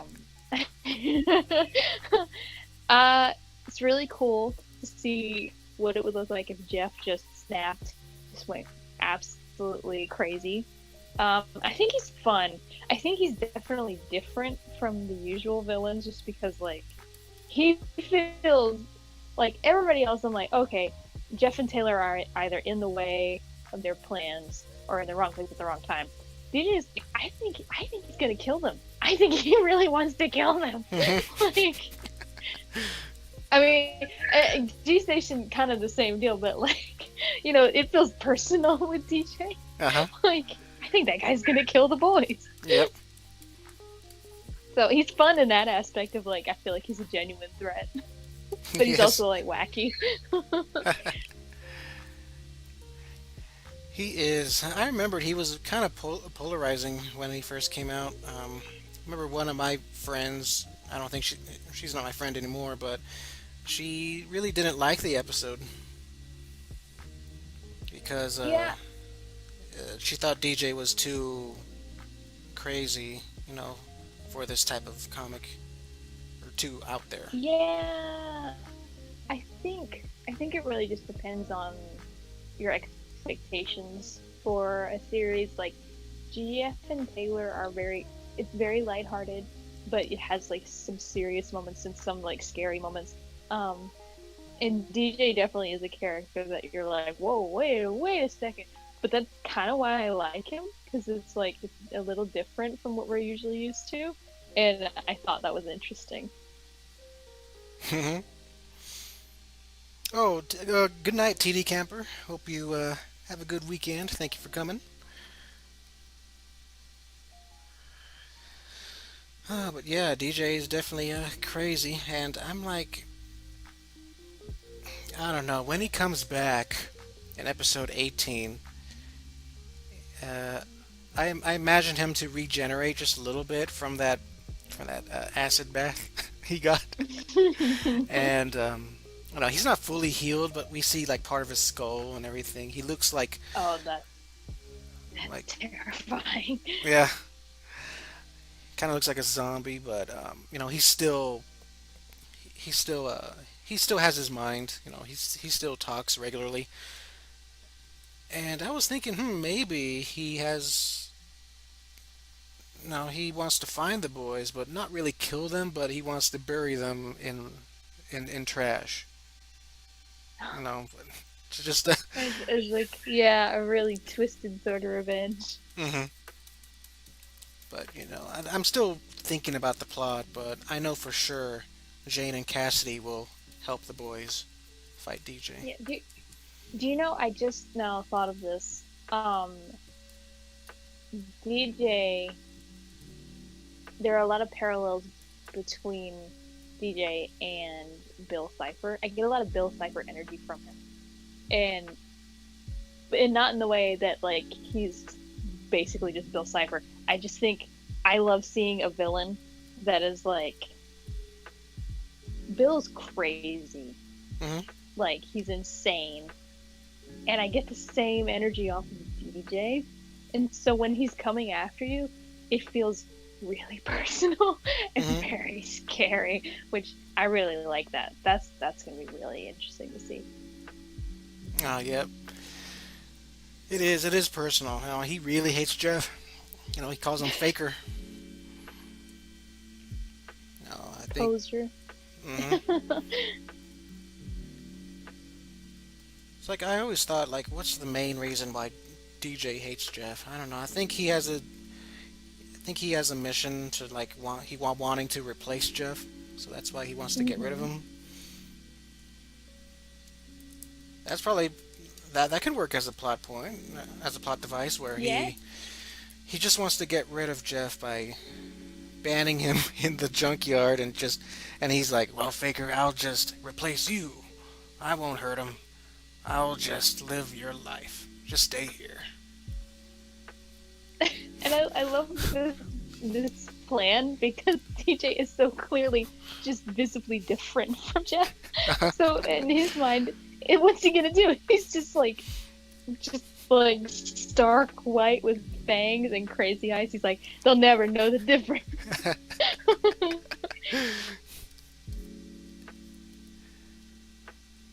That could be something. I know. In the beginning of the episode, DJ kind of gets himself free, all thanks to Sophie and Kyle. Great going, guys. In fact, I like their dynamic, DJ, Sophie, and Kyle. There's just like, I want to animate those three with the audio of Trevor, Clyde, and his girlfriend from Grand Theft Auto 5. Nice. Yes. Perfect. Is it Clyde or Lloyd? Wait. Oh God. But you know what scene I'm talking about. Yeah, his opening scene, right? It's not the opening scene. It's Oh, Deborah and Floyd. Okay. Yes, them. That'd be perfect. Trevor and DJ have similar energies too, so it really works. Yes, I really want DJ to be as crazy but funny as Trevor. I don't want to admit this, but I had a big crush on Trevor when I first played the game. He's the worst character out of all three of them, and I'm like, I love him. He's perfect. Yep. He's out here murdering people. I'm just like, that's my husband. Yeah, I did admit he did rub me off the wrong way when I first got introduced to him. But, he kind of... Oh, yeah. He curb stomped poor Johnny. Yeah. But, he kind of grew on me with the funny interactions with everybody.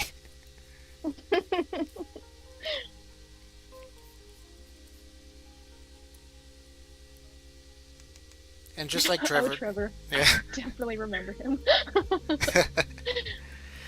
And just like Trevor, DJ doesn't really care if he offends people or whatnot. DJ does what he does. He's his own animal. He'll never change for anybody.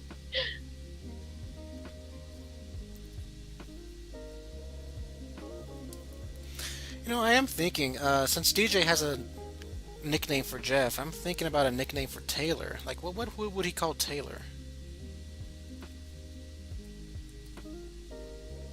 Maybe something like demeaning, like tater tot. I don't know.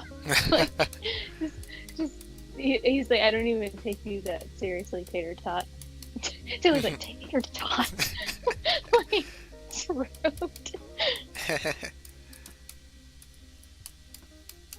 I'm open to suggestions in chat. Yes. What would David call... Excuse me, what would DJ call Taylor. Well, David would call him moron or something. Hmm. Oh, Pineapple Head's really good. Pineapple. Pineapple Head. Huh, that's nice. I really like that one.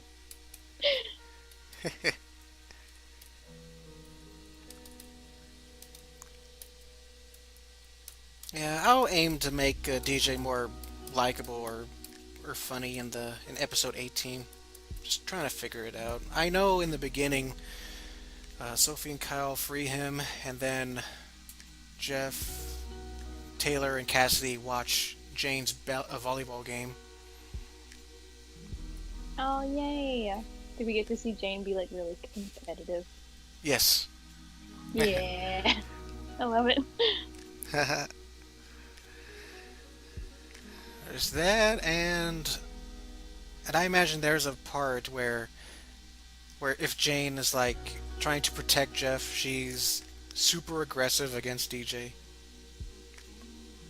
Like I love it. I love to see it. yeah, she throws like a whole bunch of volleyballs at DJ's face.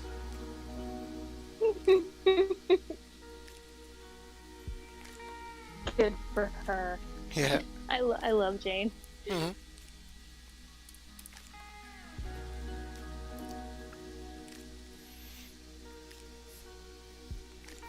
Ah, DJ calls him Taylor Swift. Oh, that's funny. Yeah.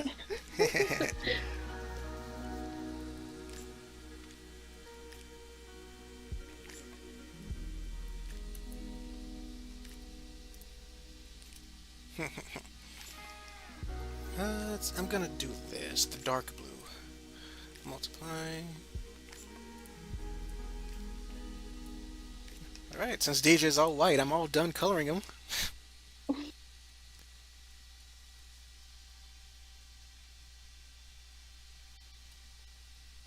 Nice. Get served. Oh yeah, that I is love nice. it. I gotta put that in the script. Hehe. You should just set yourself up a writer's room. Like, like, Definitely, I get a whole bunch of great ideas from others like Akagami-sama and my friend Stacy McIntyre. She makes up lots of funny jokes. and it's always more fun to write with partners too. Like speaking from experience, like I wrote Woven Heart with a friend of mine, and then we worked on it together. And life got in the way, so she couldn't work so much on it like later on. But it was so nice to have like somebody that I could talk to about it and bounce ideas off of. Yeah. It's really helpful.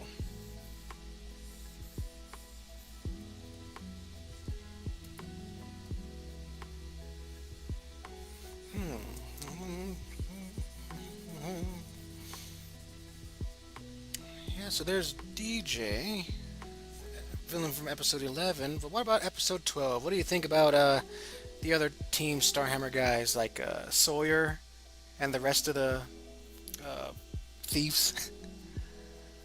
A little scarier, which I think is good, Mhm. because you're kind of up in the ante as we climb up the Starhammer chain. Mhm. I love my, I just still love the two dumb Starhammer boys Yep. more, just because like, I mean they're all dumb. They're all kind of dumb. Yes.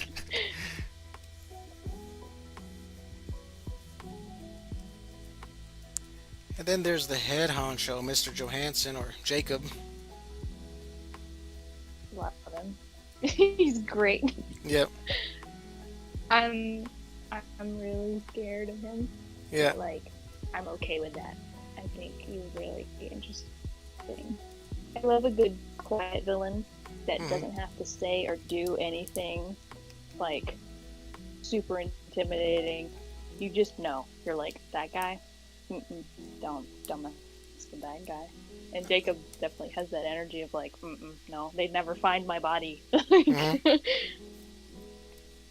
It is true. I mean, whenever we do see him get physical with somebody, it's usually when they get super aggressive against him, or if they disobey him, or if they're being a creep. Like I think I told Get you, him, Jacob. I think I told you, there'll be a scene in the beach episode where this one creep is like trying to creep on Jane while Jacob is there, and so Jacob's Oh like, yeah. "Hey, leave her alone. She's just a kid, okay? Obviously you're drunk. Go." And then the guy's like trying to be all aggressive. Jacob tells Jane to go somewhere and wait for him. And then behind the bushes, Jacob just beats the living shit out of the guy in 5 seconds. I love that. I like that. I like that he has dimensions like that, though. Like he is the very scary villain, but he's also still a teacher Yep. and a decent human being in the aspect of like I'm gonna protect this young lady, this creeper. I like that.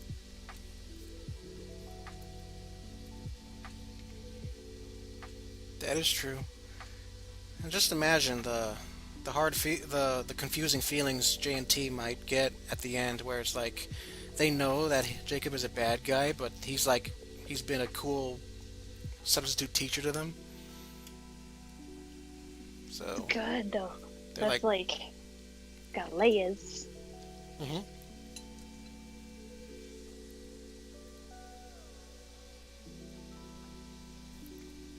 With a code name based on bleached red cherries found in a martini glass, that Jacob couldn't help but wonder who came up with the code names in Starhammer. And I don't know. I mean, I know for the top guys, the two generals, Maraschino and Amaretto, they're named after Italian alcoholic beverages. And maraschino is a alcoholic beverage too. So yeah, there's that. While Risotto, the main boss, he calls himself out of after Italian food, which is appropriate because he's fat.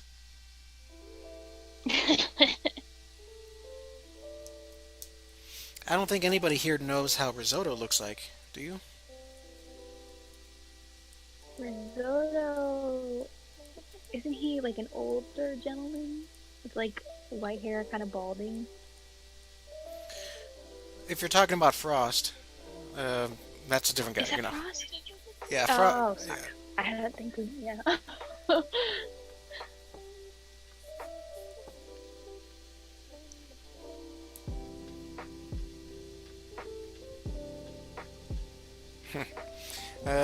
Let's see the other bad guys. Episode 13, Ralph Bronson with the spyware puppets. Crazy Puppet Man. Mm-hmm. A+ from me. What a lunatic! Like, first of all, puppets creep me out. Mm-hmm. In general rule of thumb, I'm creeped out by puppets. So his situation really freaks me out. Yeah. But And you know, good on him. I guess he's doing his own thing. that's right. And he's now part of Team Starhammer. Yay! Mm-hmm. More puppets in the future. Let's see. And the biggest twist of all, Risotto turns out to be Mario. That'd be one hell of a leap. Oh yeah.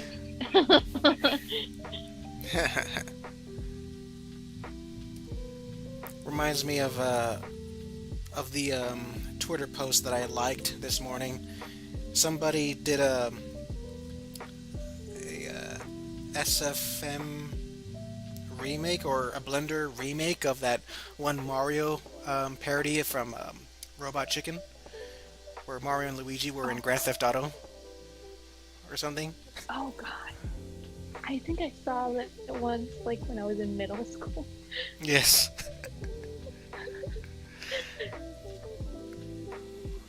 Man, that's crazy. I felt so bad for everybody there. The girl who lost her turtle, and Luigi who got shot, and then Mario who got shot. I felt bad. The price you pay when you play GTA. Mhm. Any one of them. Yes.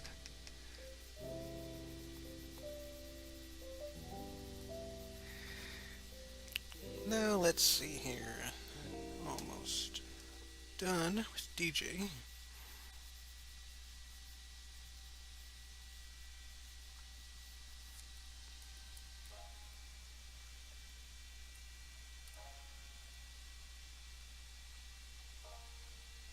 Oh, whoops. It looks like this because I forgot to color him in. Hold on.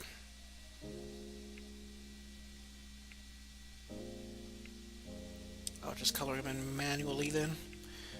But yeah, there's that crazy dude, and then there's the chaotic crew. What do you think about them? They're fun. They're fun little like.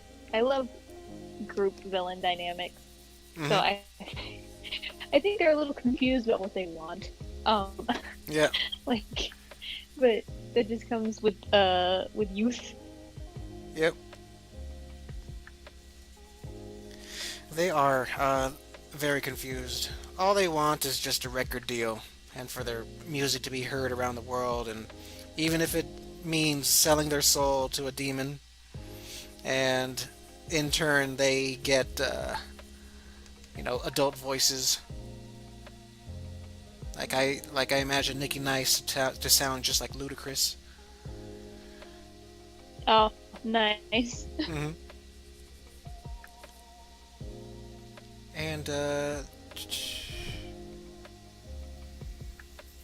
yeah, Mr. M, he's just using them to try to get out of hell and have a physical body again.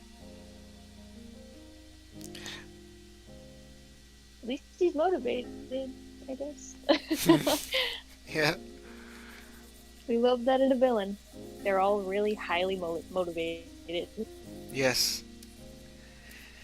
And freaking in that episode, those little demon dudes that were flying about, Hmm. they were based on Alex Hirsch. Oh, nice. Yep. I don't hate him or anything. I just think it's funny. It was pretty funny. Yeah.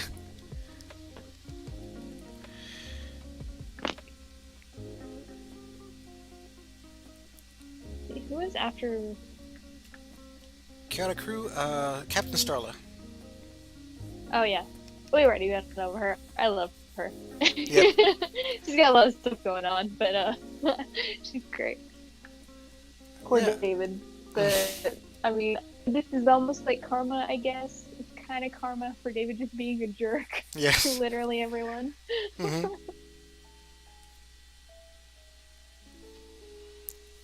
Man, turns out a lot of people are shipping David with a lot of girls. Like, I know people ship David with Cindy, which I find strange. Hey, listen, I kind of get it. Yeah.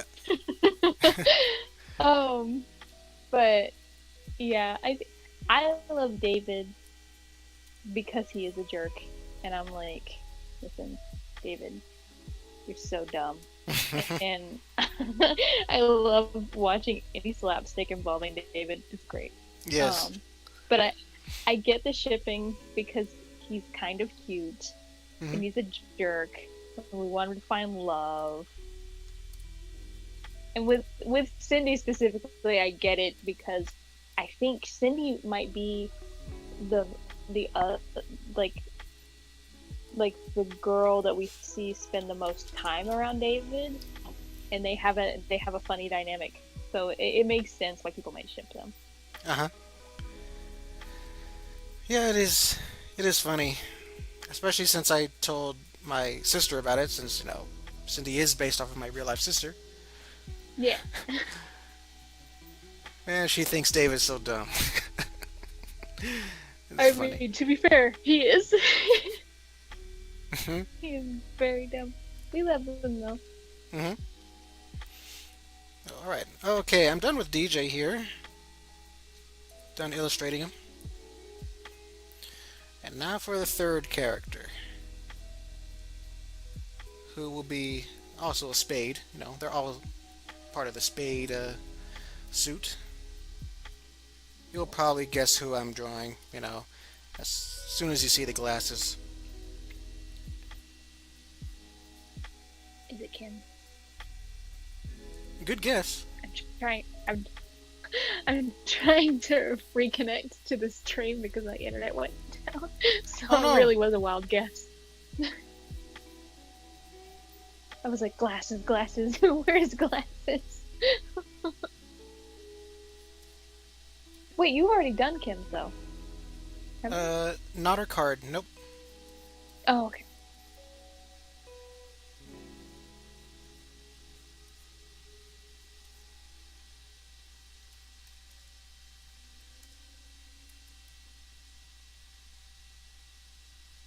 Maybe one day my internet will not be terrible.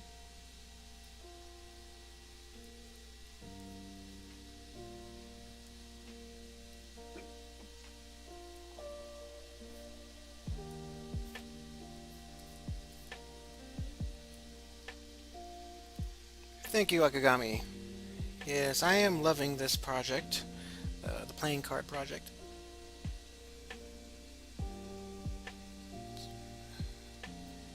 Deselect. Just gonna go ahead and mirror this because I'm a hack and I need things to be even. It's not called being a hack, it's called resourcefulness. Yes, I mean I've been doing this trick for like a while. I think ever since the beginning of the year, because I'm so sick and tired of seeing my characters' faces look all wonky when I flip the canvas. So gotta make them even somehow.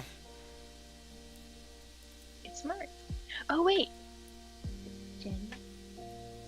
Jenny? Yes. Yeah.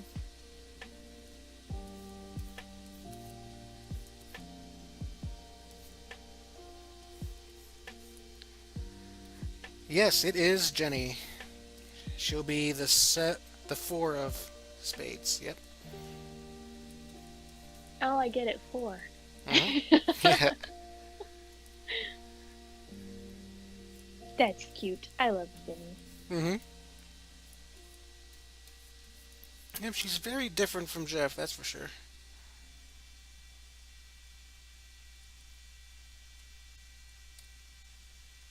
How different would you say? Like, what aspect specifically would be different from Jeff?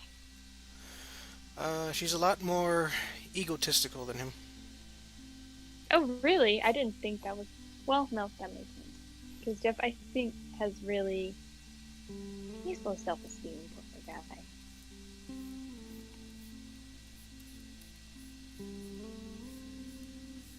And even though the both of them do stand up for themselves here and there, Jenny would, automatically think she's in the right all the time.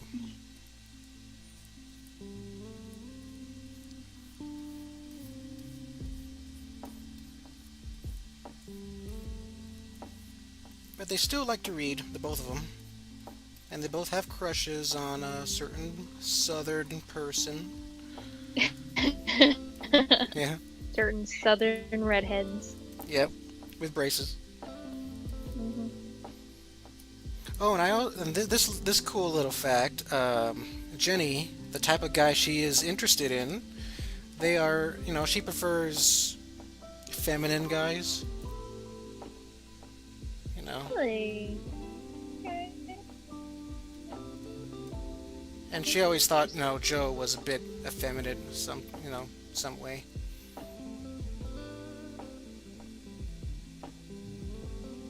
I was just about to ask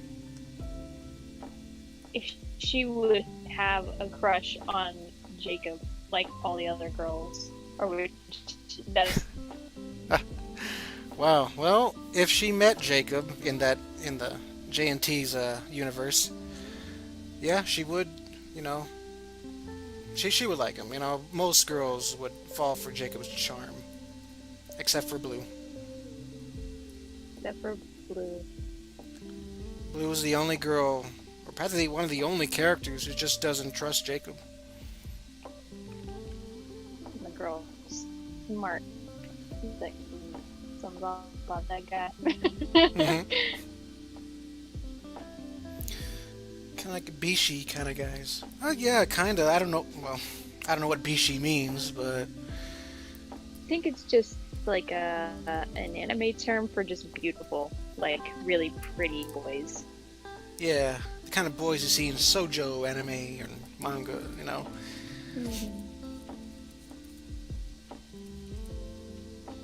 Like, what's that one anime where a bunch of guys in a club, or the guys that star in that one swimming? Oran!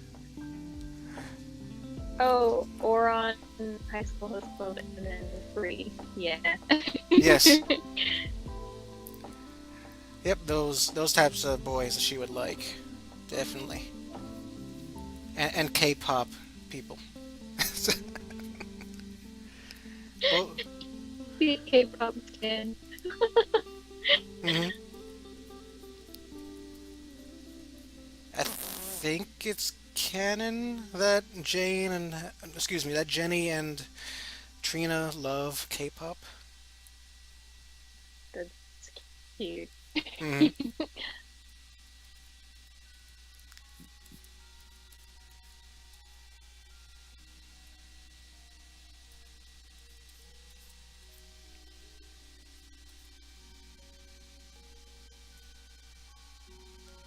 Game Challenger Wolf asks, "What kind of guy is Amanda Langton into?"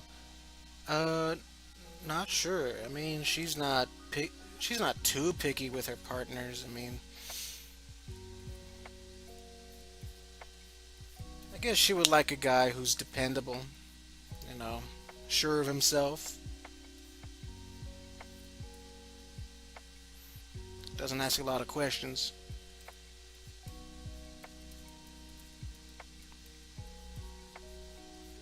But, same, the typical things that, women find in guys or look in guys. Look for guys. I can't talk today. No, man. We cute. Yeah.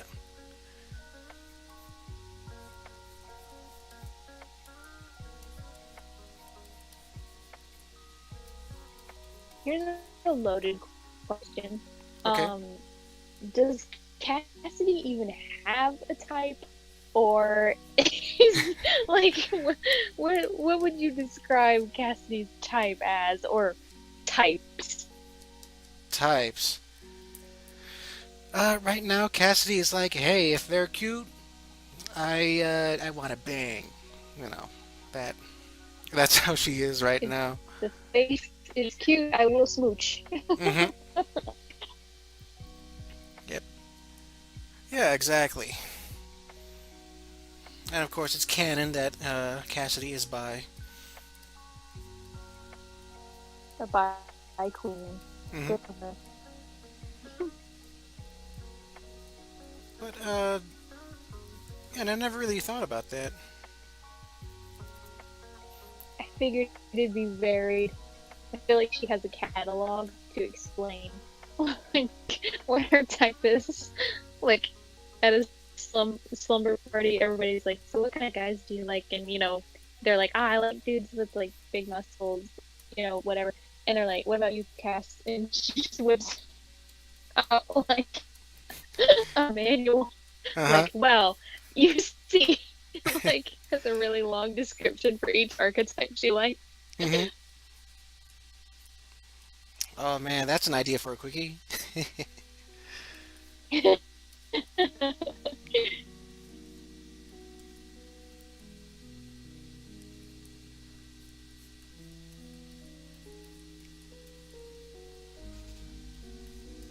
Hmm. Yeah, that is interesting. Never really thought about a character's type. I just thought, hey, they like them because they like them. But Yeah. I know for sure. Right now, Jane and Jeff, they start to like each other at the same time. Like They're so cute. Yes, they are.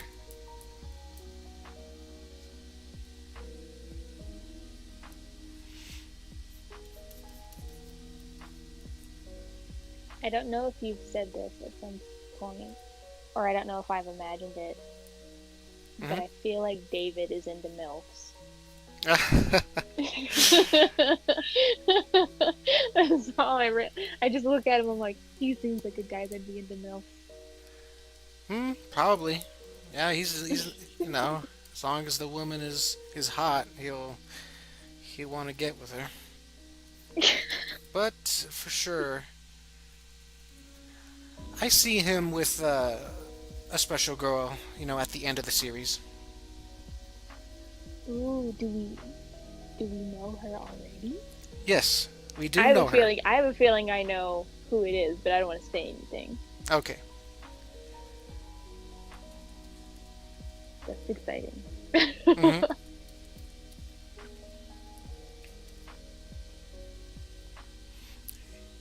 It is. I really like this comic to be done, but at the same time, I gotta take my time with it. Gotta make sure it's perfect the way it is.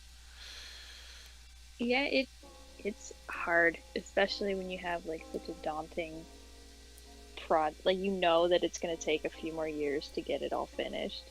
hmm I remember. I think I told everybody this little story last week when I had Paranormiac on, but one of my favorite things that a troll told me when he wants me to work on a comic, he's like, he told me on DeviantArt, stop jacking off to your characters and work on episode 9. Wow.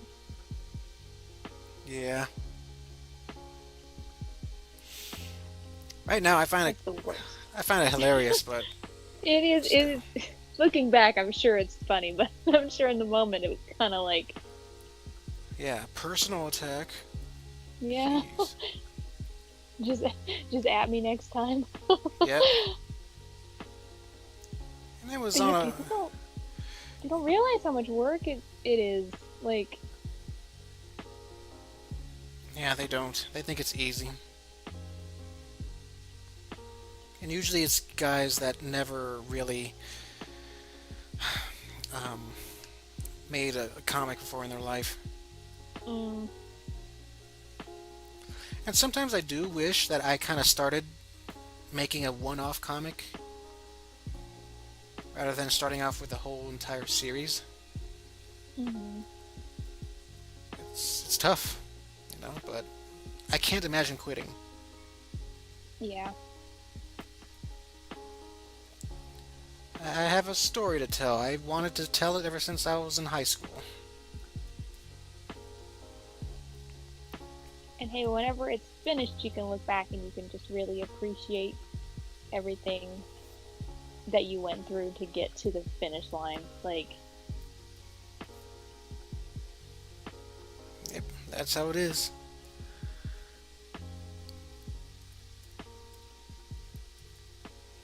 Never give up yeah, on your it dreams. never give up.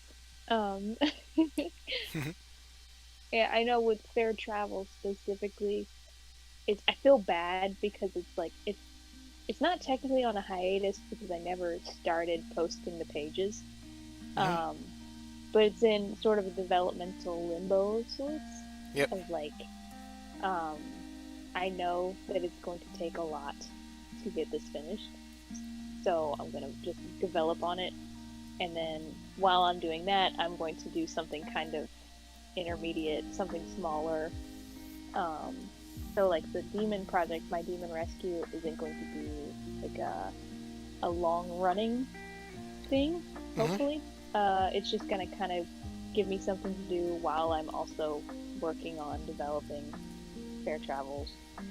Um, so it's nice to have a break, but it's also like I miss it. I miss it so much. Yeah.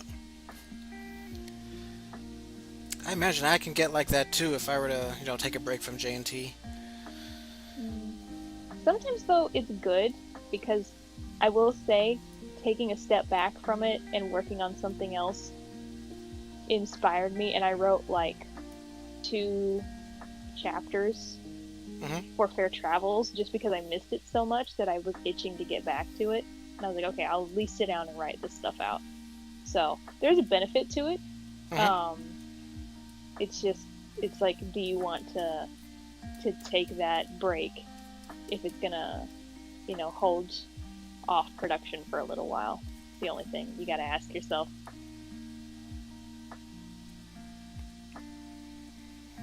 Oh yeah, that is true. I don't.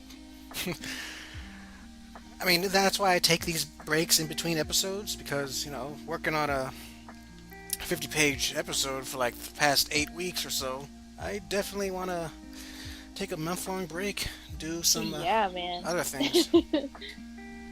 I don't blame you at all. That sounds like hell. Yeah. And we still do it for some reason. Yes. I saw a meme. Like, I shared a meme on Twitter, but it shows a picture of a disheveled Hayato Miyazaki, and he's like, well, they typed in, oh, I think I know the one you're talking about.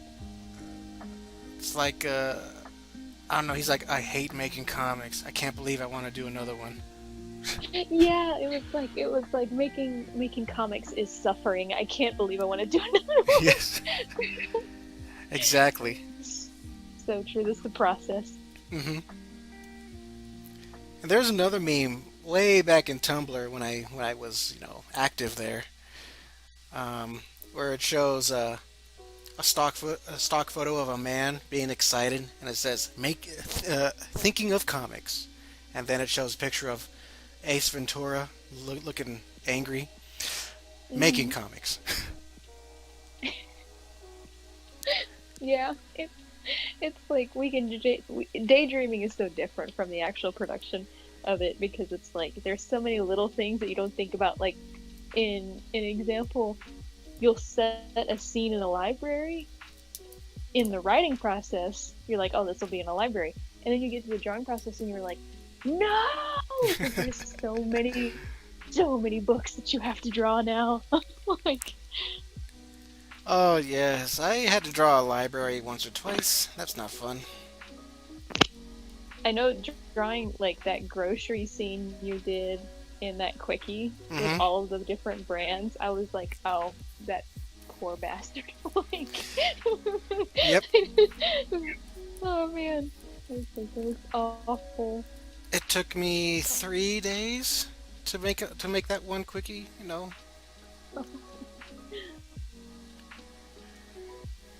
But it looks great in the end. 3 days on this quickie.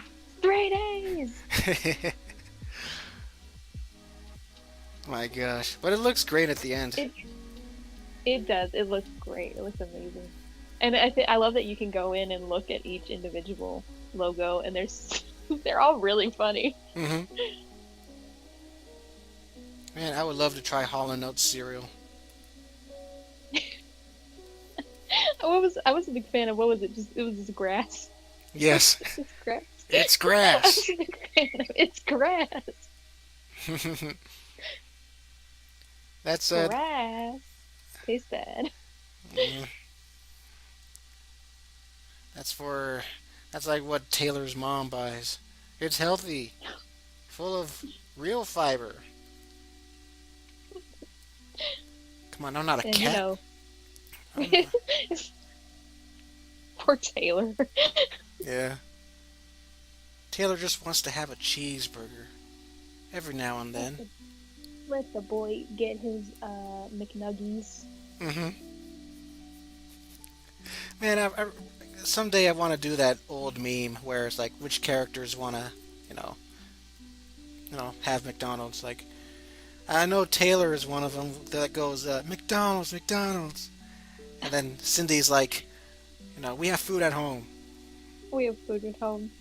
And David is Yes. No, go ahead and say it. David is the guy that drives up to the drive-thru, orders a shake for himself, and leaves. Yeah. He's the I'm gonna get a black coffee for myself, and then he leaves. Yes. Mm-hmm.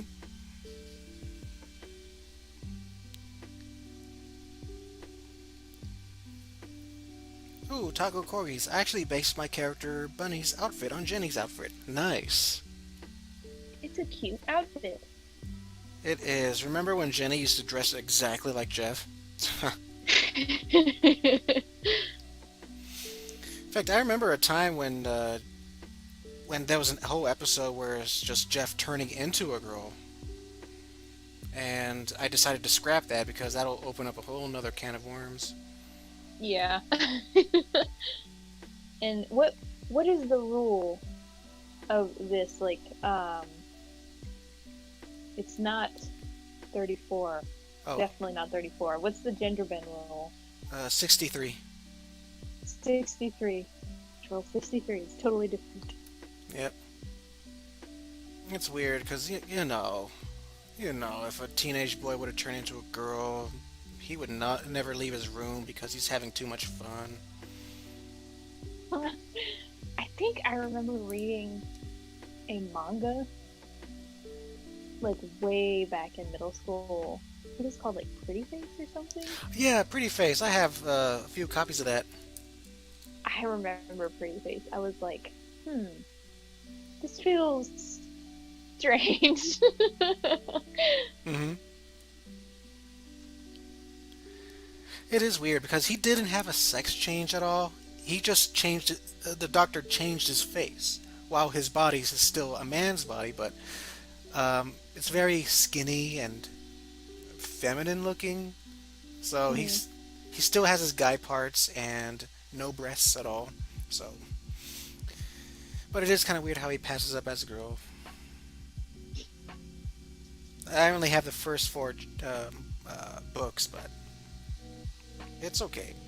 Let's see here. Yeah, save Rule 34 for the internet. Sorry, 63. But yeah, that's one reason why I wanted to have Jenny be her own character, because people will be like drawing Rule 34 of Gender Bend Jeff and Taylor together. And we just aren't mentally prepared for that. Yep. Or Jenny and David. Oh. Oh no. Yep. No.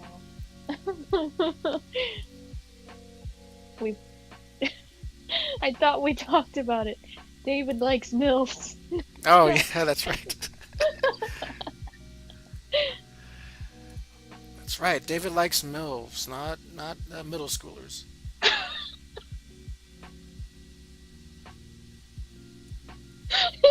Just imagining one of David's like secret Twitter accounts is like, I don't know, MILF lover. Like you're 69.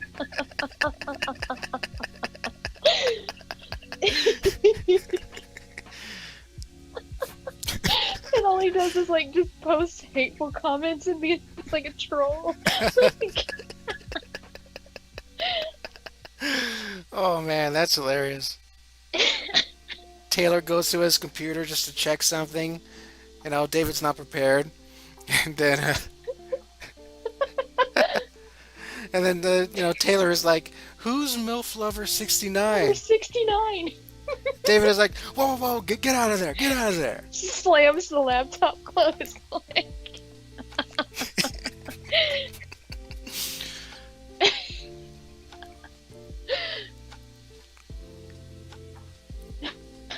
Jesus Christ. Yeah.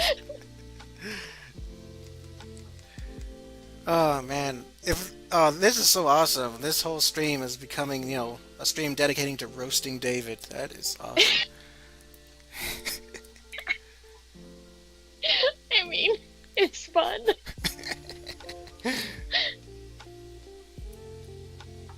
It is, he deserves to get roasted here and there.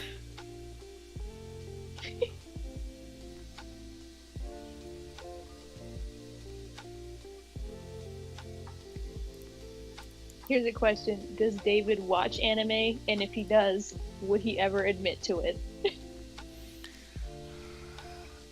Yes, I think he would watch a few of the cool big kids anime like Akira or something like that, but he's like, no, I don't watch that cartoon stuff. No, that's from Japan. He would definitely call anime Japanimation. Japanimation.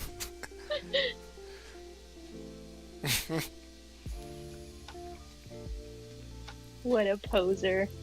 I really do love David. I don't want to lead the David hate train, but I do love to pick on him. Yep. How many MILFs have David ever dated? 0. He only dated Ashley, and Ashley, even though she's technically like 19 years old, I guess she does have the look and the demeanor of a MILF, just like how Paranormiac explained last week.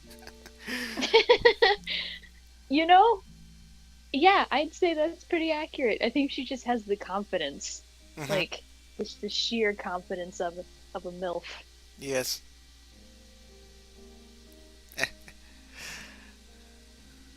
That's right. Ashley's character description will be out next week or so. And I love her bangs. I love her new bangs. Ah, thank you. Yes, I love her new hair too. Very soft looking instead of that broom head bullshit. Had to make sure all the lines were even.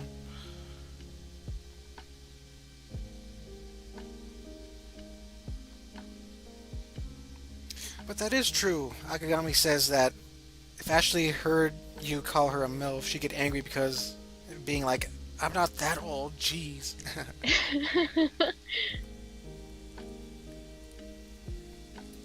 I did say in her character description where that Ashley would want to look young and sexy forever. That she'll be like Meryl Streep in that one movie, Death Becomes Her.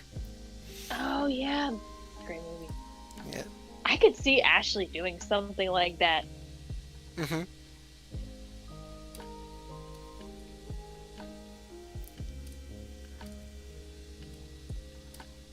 Let's see. Out of all the West End girls, I think they're all crazy in their own way, but the most based is like, I don't know, Lily. And Jennifer has her moments of being the one with common sense.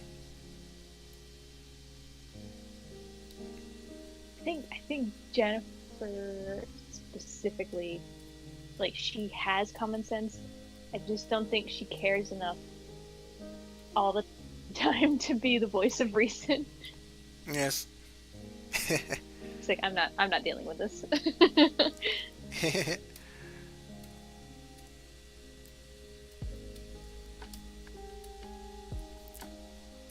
That is true.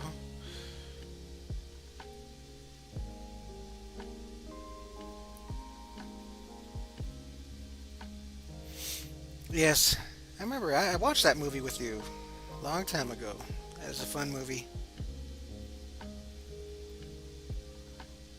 Let's see. Bulma of Dragon Ball. Kind of like Bulma, yeah. Yeah, ease up on the spamming, Game Challenger Wolf, please. I mean, Amanda, you've seen pictures of her. What do you think? Didn't you make some drawings of David with Ashley? Does that mean she was just you? Does that mean he was just using her so he can get to her mom? Oh no, I don't know. I don't know. I think David would, be attracted to her mom too, but he's also attracted to Ashley. Maybe he has this weird fantasy of getting both of them at the same time. I don't know. That's all in his head, though. If he were to blurt that out while he's drunk, that would weird out the boys. Just imagine if he confessed that to Jeff and Taylor. It's like, David, you shouldn't be telling us these things. Do you have a therapist? David's drunk again and he's being weird.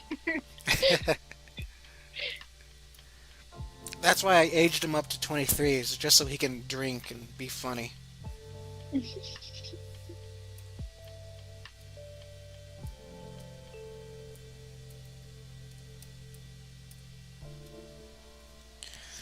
You know, just to change the subject a little bit, have you ever heard of this Nickelodeon TV movie called Crybaby Lane? I have not. Is Yeah. that a new one? Oh, it's not. It came out in 2000. Oh wow. Okay, so it's old-ish. Yeah, and I used to watch Nickelodeon a lot when I was a kid, especially at that time, but I have never heard of it until now. What's it about? Crybabies? No, it's a scary movie for Nickelodeon, Oh. and yeah, it's on YouTube for free. You know, you can watch it on YouTube. But it's about a boy, and his town gets haunted by an evil spirit that used to be like an evil twin of Siamese twins.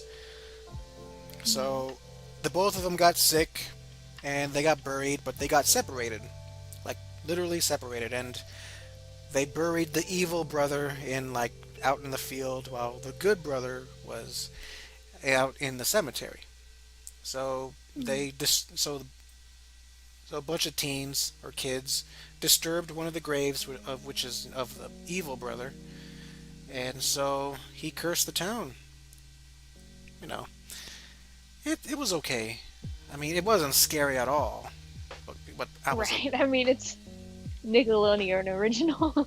Yep, exactly. But according to Blame It on Jorge in that Lost Media video, it was only aired once on Nickelodeon, and then parents complained it was too frightening for kids, so they pulled it off.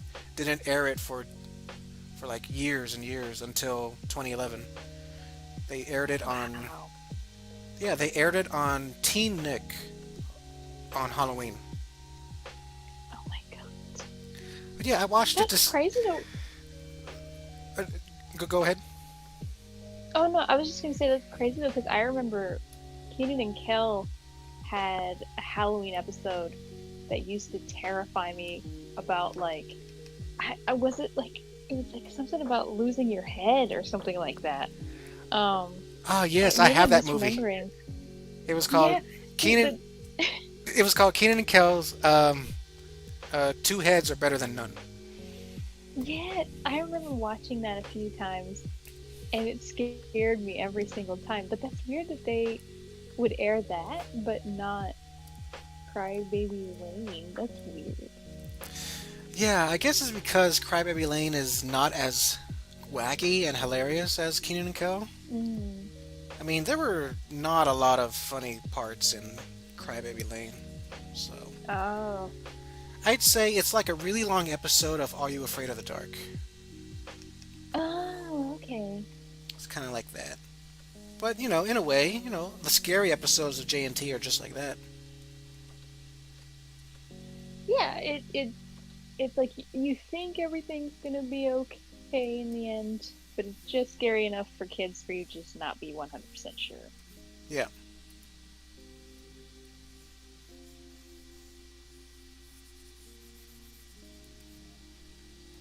So that was a very interesting video I watched.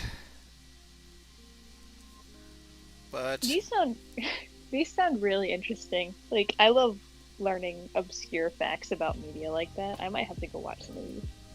uh-huh. Yep, I really like learning about lost media like that. I also learned of something weird about Nickelodeon. Of course, we all know the Rugrats, right? Mm-hmm. Well, apparently, there's this infamous story, a true story, called Rugrats Storyboard Jam, where the people who made Rugrats, like the storyboard artists, they would draw out a storyboard, they would pass around the storyboard and they would make a story. Most of the time, the story would be very messed up. And yeah, there was this one snippet, only one page, surfaced on the internet, but basically the whole story is like Tommy tries to poison Angelica with juice, but then Stu takes it away, and then this Stu, he was like verbally abusive towards everybody and making sexual remarks towards Angelica. Oh my god. And apparently, they didn't show this, but it was explained that it would have death and sexual harassment and molestation in the storyboard. My god. Yeah, it's like, oh my gosh, these guys who worked on my childhood actually thought of this? Crazy. That is crazy and downright hilarious. Disturbing. I'd say hilarious because I'm like, I gotta keep it real. It's hilarious to me, but still, it's weird because. Oh, go ahead. Oh, I was gonna say, if it were happened to me, if Jeff and Taylor were to be animated, and I found out guys were drawing disturbing stuff of my characters, to be real, I'll be like, all right, do whatever you want, just don't show it to anybody, and keep the children out of it. Like, I don't want them to do anything to Maria and her friends, but I'm like, huh? Whatever. It kind of reminds me of Ren and Stimpy, of like that show's creator. Oh yeah. Where like you had Ren and Stimpy proper, who was like distributed on Nickelodeon, but then you had like the adult version of Ren and Stimpy, and that I've never watched it in its entirety, but like that gets real fast. And like I was like, this is really disturbing. I don't like this. Yeah, it is disturbing, and I don't like Ren and Stimpy at all. Whether it's the kid version or the adult version, it's like, nah, this isn't my scene. Yeah, I never really cared for it either.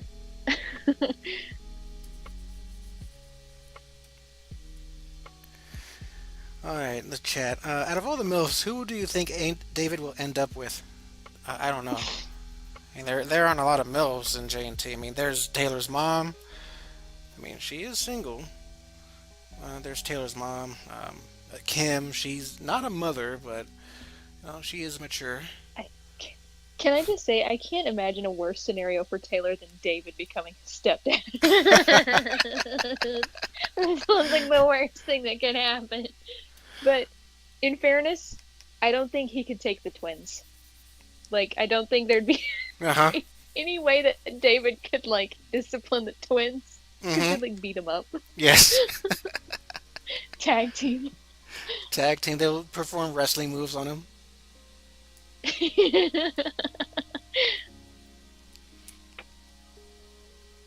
That'd be hilarious. But yeah, there's Jeff's mom, she's already married, but still. Taylor, excuse me, Jane's mom, she's single. Oh my god, no. Not Rosie, no. Yes. Could you imagine if David tries to hit on her? I'd love, please, make that a quickie. I just need to know what that would look like. It doesn't have to be canon. Yes.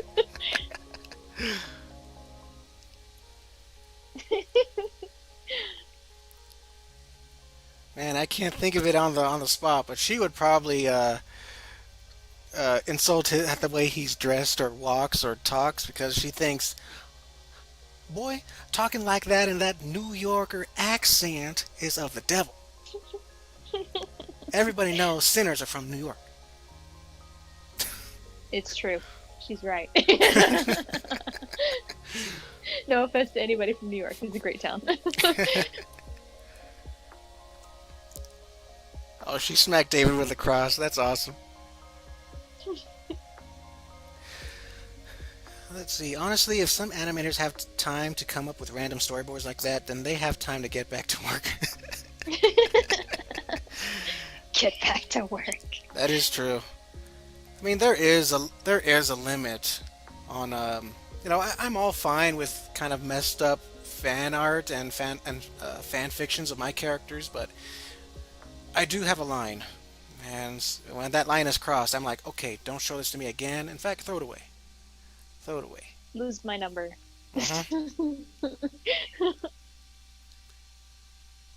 Hmm. I don't know, man. It's like the internet desensitized me. So I'm like, hey, messed up things are funny. I mean, Be like, oh no, go ahead. Sorry.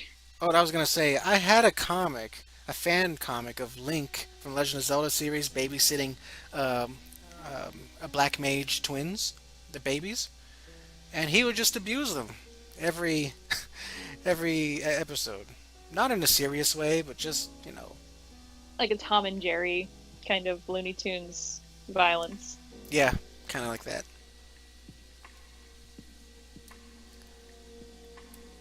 But what were you gonna say? Oh no, I was gonna say like one of my biggest fears about fair travels is that like my main protagonist is a 12-year-old girl, Mm-hmm. and I'm like, I'm afraid. I'm afraid because um there's some real sickos out there. And I'm just like, please don't do this. Yeah. And she's traveling with um her best friend who's a 14-year-old orc boy whom I Mhm. love. And a 46-year-old drunk man who acts as like a surrogate father to both of them. Uh-huh. And I'm like, I'm not strong enough mentally to see anything Rule 34 about this. I Yeah. really don't know what I'd do if anybody were to make it. I don't think I can do it. I'm not strong enough. Mm-hmm. Oh, I understand that anxiety.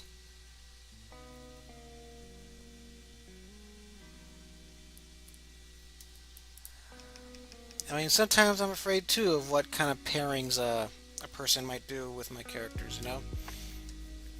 But but overall, that's one thing that I'm thankful for is that I'm a kind of an unknown artist, so I don't get disturbing fan art like that. But just in case it does come, I'm like, okay, gotta prepare myself, and if it does happen, I gotta never see that image again. Get some mind bleach. Just look at pictures of kittens or like puppies or something. Yeah. Queue up some funny videos. Mm-hmm. Funny videos. Oh, hello, Lotso. Jeff, but he's a hot babe. Who? Who's a hot babe? David? David.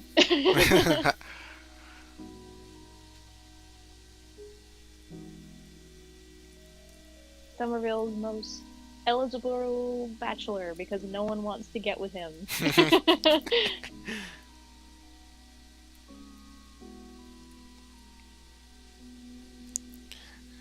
That is true. Oh, you Well, probably. except for Captain Starla. Ah, yes. Captain Starla, she is so thirsty for David.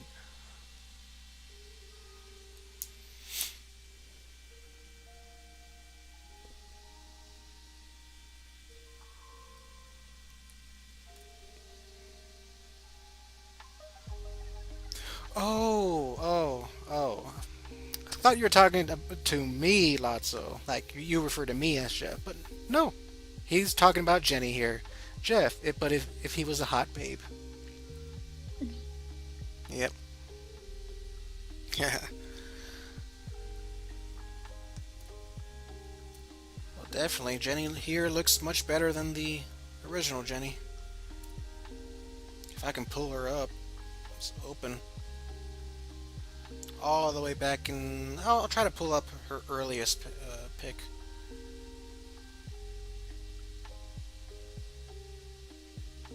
It's in storage.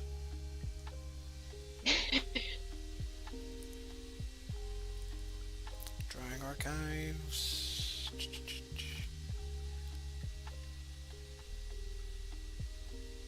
I think it's right here. Oh yeah, here's Jenny and Jeff together.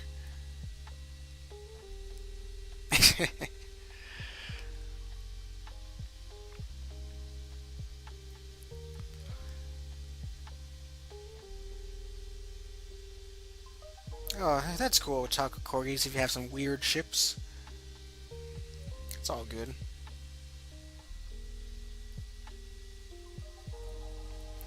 Awesome. So yeah, done with Jenny here. I'll just name her.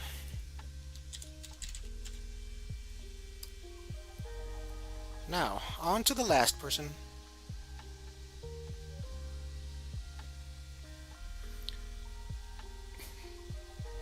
Are you still with me, Summer? Are you still there?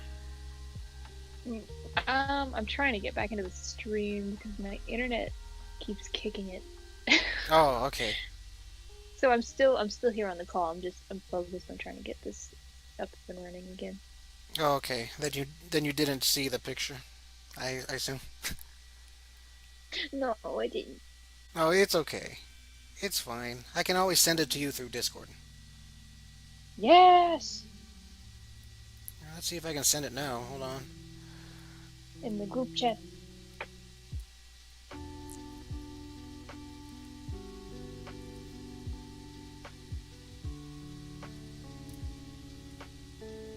Here you go. Jenny and Jeff together. Being silly. As soon as I get my internet back up, I will look at it. Okay. It's awful.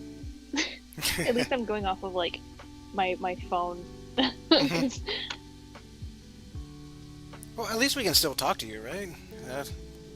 Yeah. That's what's important. I'm here. I'm here in your ears. Yes.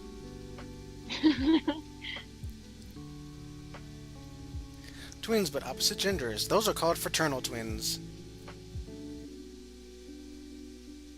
I think we had 2 pairs of fraternal twins in my class of 2008 in high school.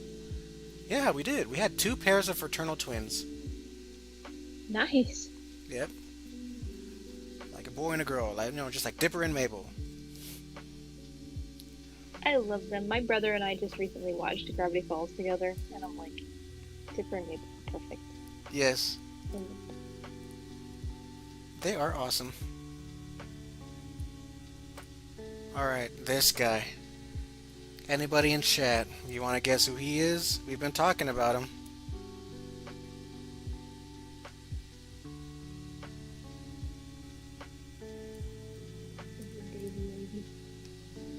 It is not David. No, which one?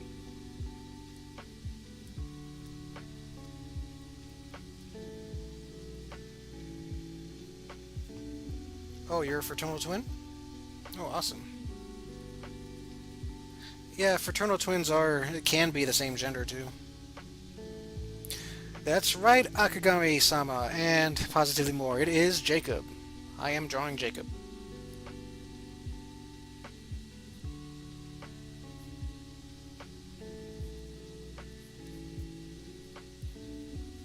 I'm really bad at this guessing game, but I think it's because I can't see anything. Yeah.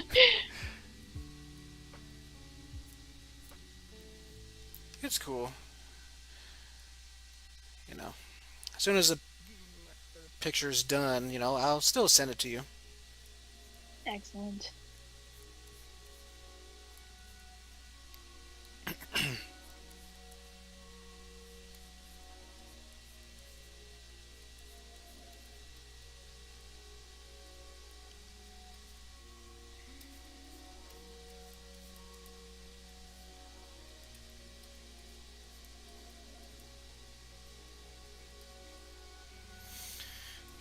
For the longest time, I would draw Jacob with the reference, just trying to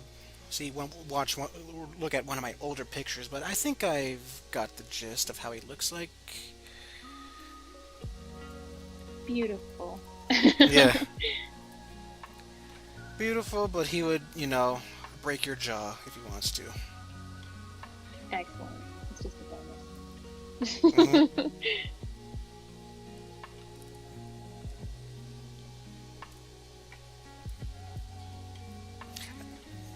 Since I'm like, okay, all the girls like him, but I'm debating whether or not Jennifer should like him.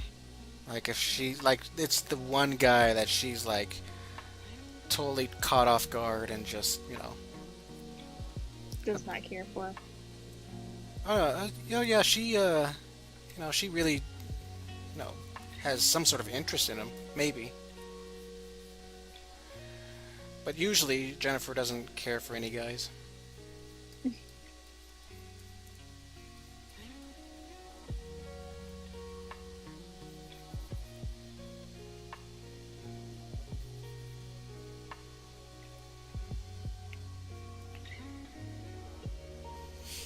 That's right, Akagami.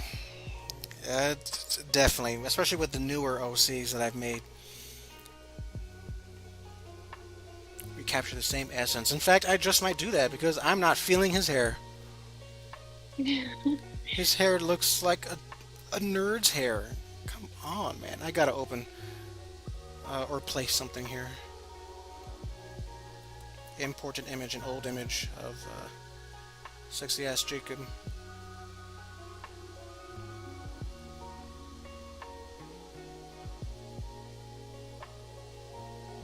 Let's see here. I gotta go with the OG. Hold on. My very first picture of Jacob that I drew back in 2013. The first finished picture. Gotta go with that.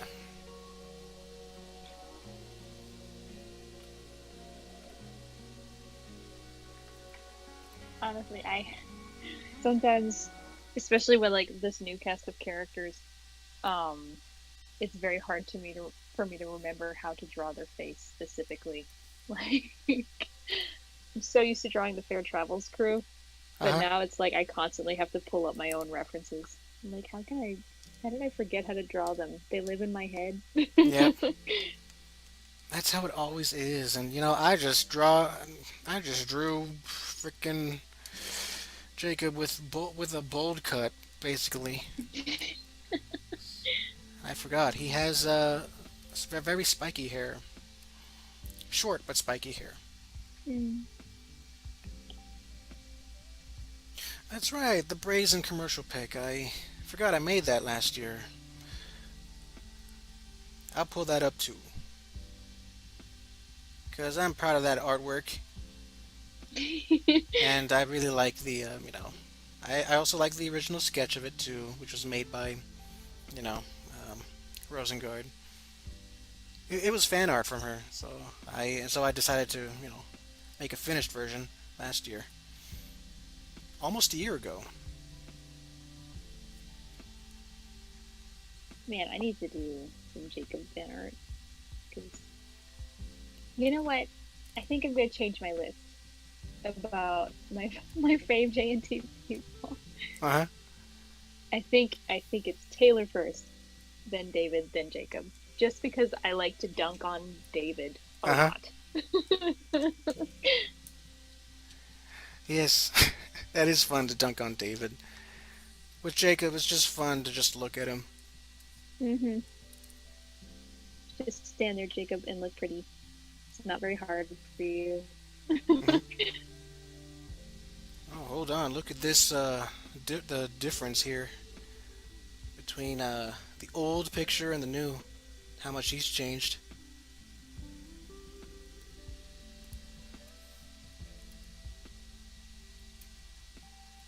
It's still not back up. I'm about to go reset the router. Okay. I'll be right back. All right. We will be waiting.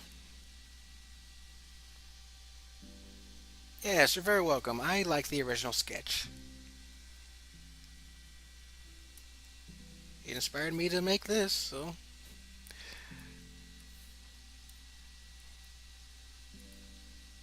Alright, now let's see here.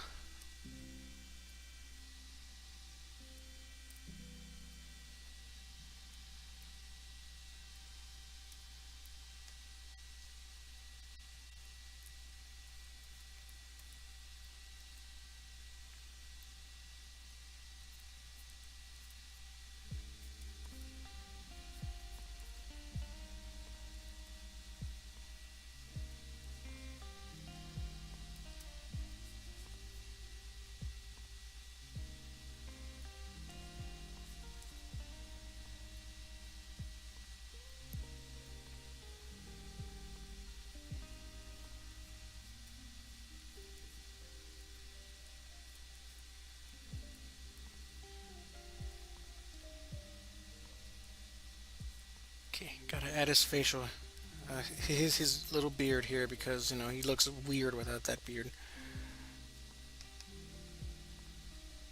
He Without the beard, he looks like some generic frat boy, and we don't want that.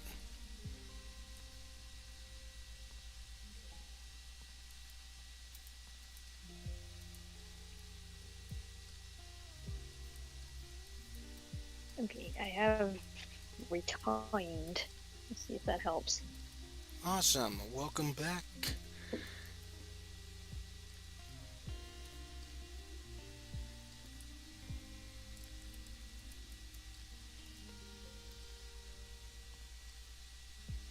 And I'm drawing him with his maraschino outfit. Ah, yes. I see him now. Yep, you see him? You see the old picture and the new? Yes, I love. Looks so scary. I love him. Yeah. Awesome, thank you. His origins are pretty kind of interesting. Like before he was called Maraschino, he was just called Lost Guy.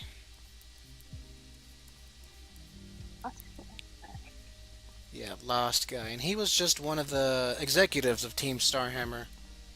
One out of two, along with Maxine.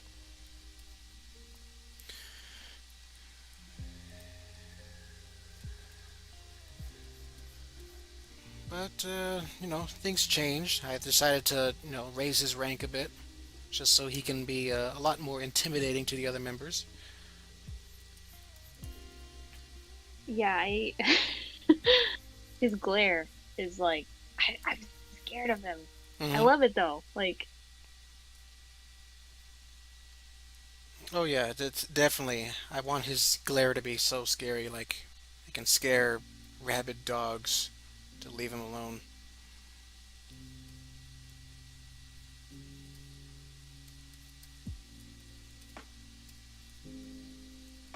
He would use that glare again on some mischievous boys in the dance, you know. I was just about to ask if he'd ever use it in class whenever they're being too loud or rowdy. Yeah, most likely. Yeah.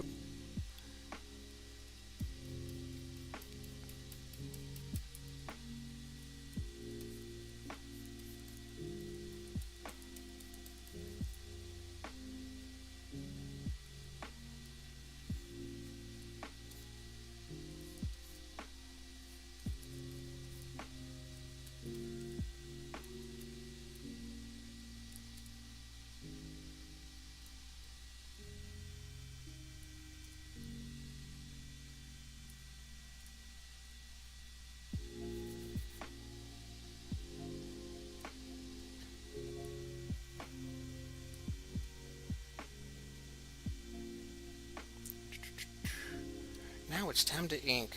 Alright. He sees a kid cheating on some test as he walks by to monitor them, and he gives a very hollow glare.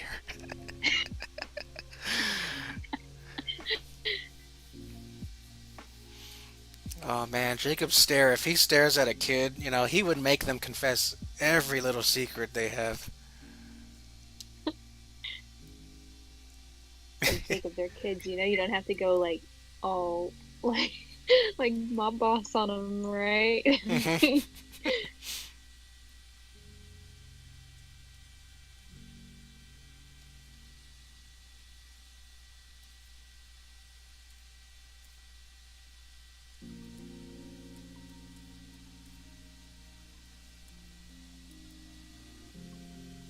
I'll read Jeff and Taylor. We have hot villains. We have wacky villains. We have homicidal villains. But mostly, we have hot villains. Yep. We do.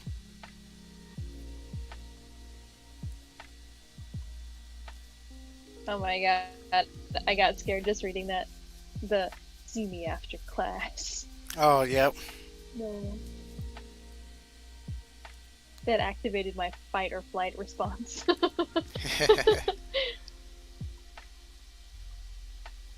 Could you imagine if JNT was animated? Like, who would they cast for Jacob? Like, it would have to be a guy that Ah, sounds cool but menacing. right. Look at some voice actors that can work. Does anybody in the chat know of any voice actors? Cause like, I'm blanking on them.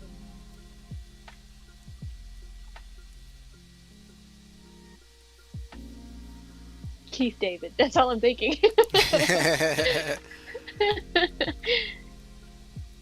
I don't think we could afford him though. He's a national treasure. Yep. Oh, Kristen Freeman would also be really cool.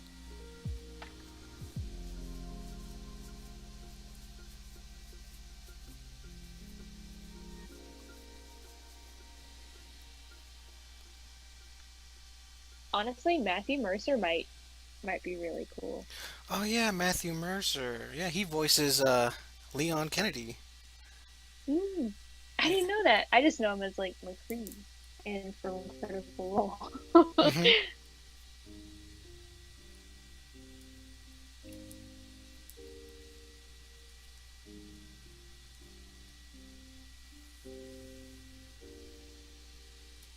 Troy Baker. Hmm. Oh yeah.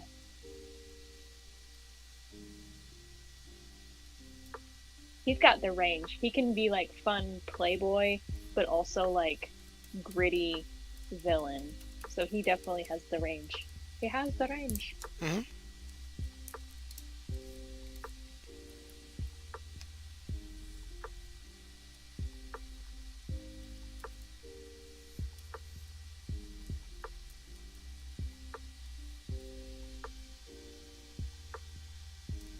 I know you have a few headcanons of what your characters sound like.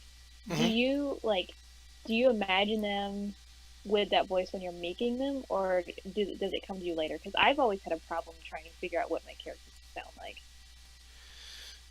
Let's see. It usually comes to me later, Mm.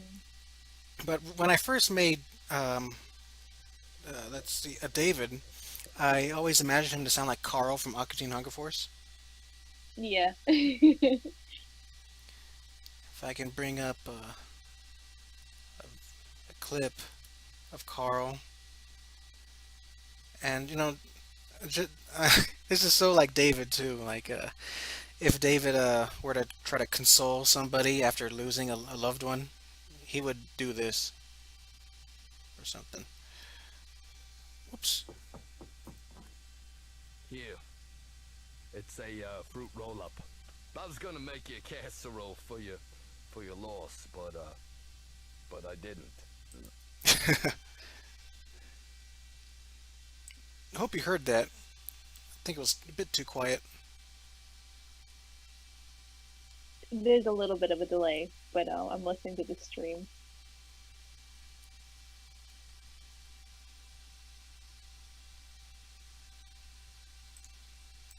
Alright, well, let's see if I can play it again. A bit louder this time. Alright, here we go. Here. It's a fruit roll-up. I was gonna make you a casserole for your loss, but I didn't.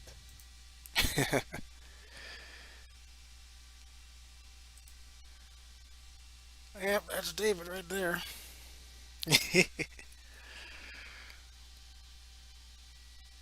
I love David. Hmm.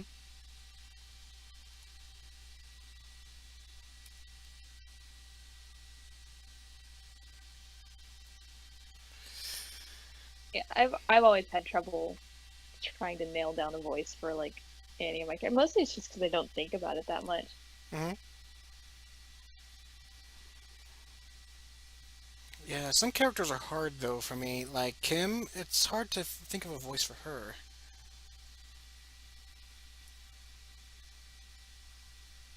Hmm. Like I imagine her to sound like a mature woman, not a lot like a nasally, insane, mad scientist or anything. Let's see.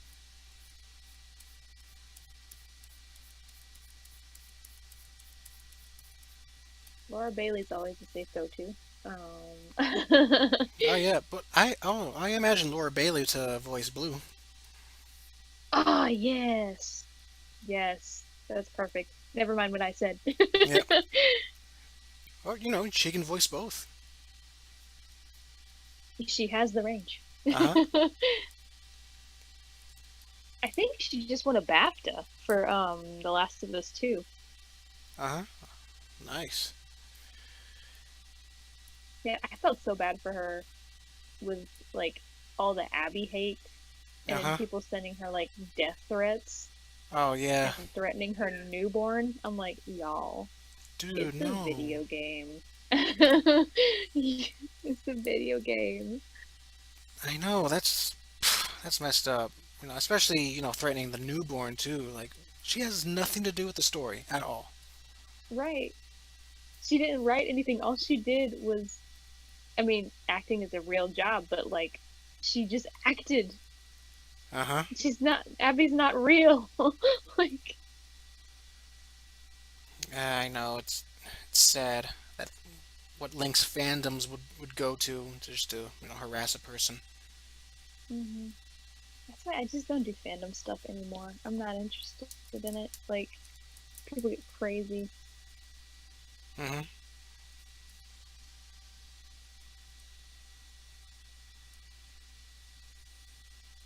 Yeah, they really do be going crazy over the smallest thing. I remember Steven Universe's fandom was the worst about that, in my opinion. Yeah. Um, because Steven Universe, it wasn't perfect by any means, but people would literally dunk on it and shit on it all the time for like the smallest of details within the animation department. And I'm like, can y'all like shut up? Hmm. Please? Like, this is a children's TV show. And you can criticize children's media, but it's like it was one of the better shows on Cartoon Network. And I'm like, what do y'all want? Like, it was always like, this character's toxic, this character is, unhealthy. And I'm like, I hate to break this to you, but characters, especially if they're well written, have flaws. Yes. And just because a person has flaws doesn't mean they're toxic. Exactly. It's like imagine if they said that about Jacob. Like he's toxic. Oh no shit. He's the main Yeah, he's antagonist. the villain. Mhm. Like, it's like, yeah, it doesn't mean anything. Like, Yeah. of course they are. My gosh, man. It's like people with the Joker. It's Hmm. like Joker's toxic. Yes, Yes. that's the idea. Hmm.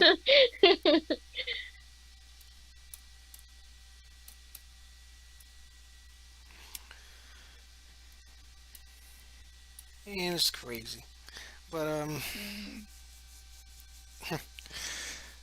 I don't know what other weird fandom cliches are there. Uh, Shipping wars. yeah, shipping wars, especially crack ships. Like I bet people would try to ship Blue and Sam together because Oh, they like that, you know. the Uh, bully and bully dynamic. yep, the bully and victim dynamic, and you know the way they just like abusers with their victims in a relationship, just like Harley Quinn and Joker. Not right. Yeah, I'm not a big Harley Quinn Joker fan because obviously the show, like, the original, my favorite Batman media period is the one with Kevin Conroy and Mark Hamill, Hmm. the animated one. But they literally show, hey, this is a bad relationship and Harley is suffering because she's in it. And I'm like, oh, okay, I got that. Yep. But like, I'm also not gonna take to Twitter and try to cancel the Joker. Like, it's just Yeah. not gonna happen. Yeah, I don't get this whole canceling thing. Like, come on, come on. It's just most of the time it's just people owning up to their actions, suffering living up to the consequences, Yeah. That's what it is, really. But sometimes people take it too far, like, you know, one mistake from a long, long time ago.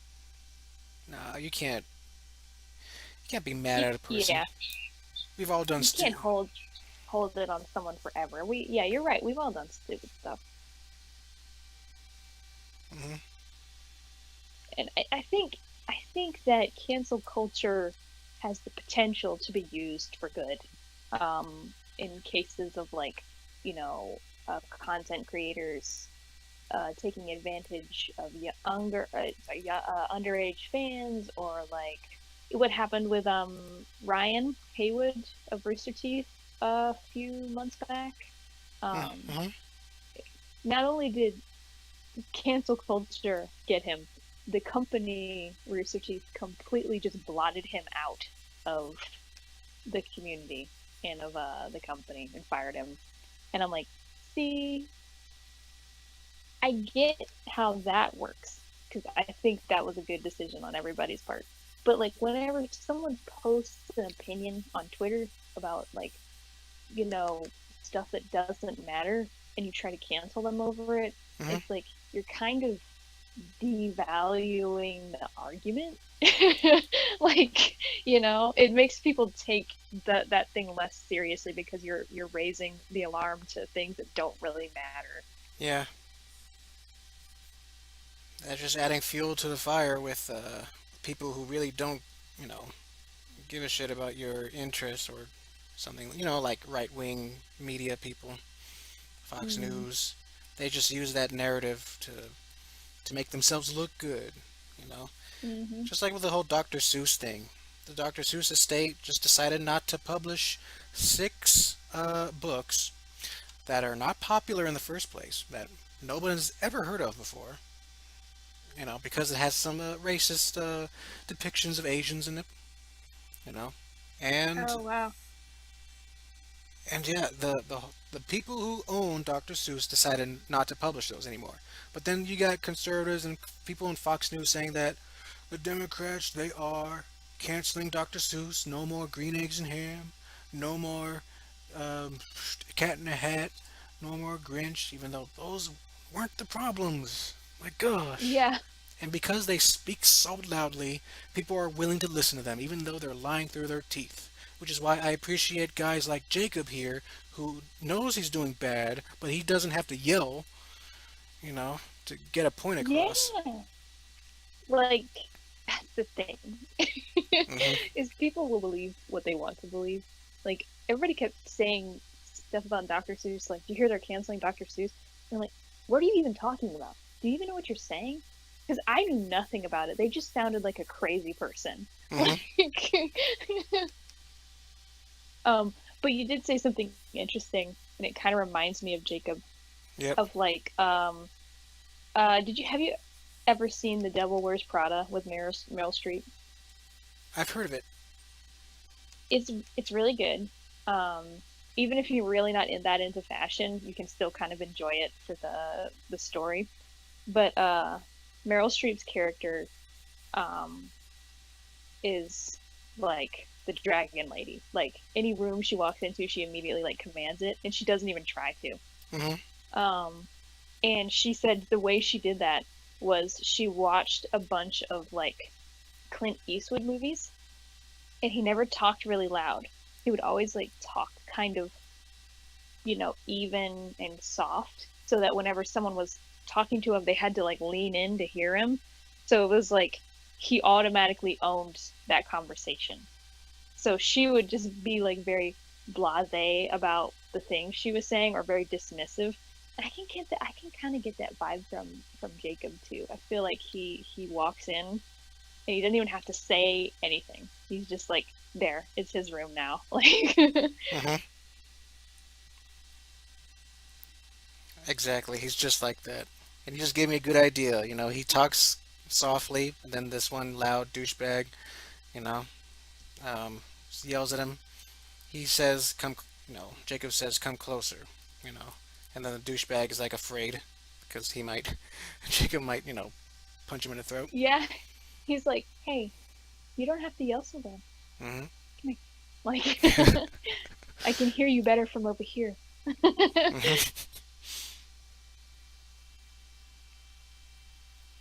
It's the Akigami says, I was always waiting for someone to like want to trash talk on a villain for something misogynistic like hitting a woman, but then it's like, villain, he does it because he's evil. Yeah. Yeah, that's the thing.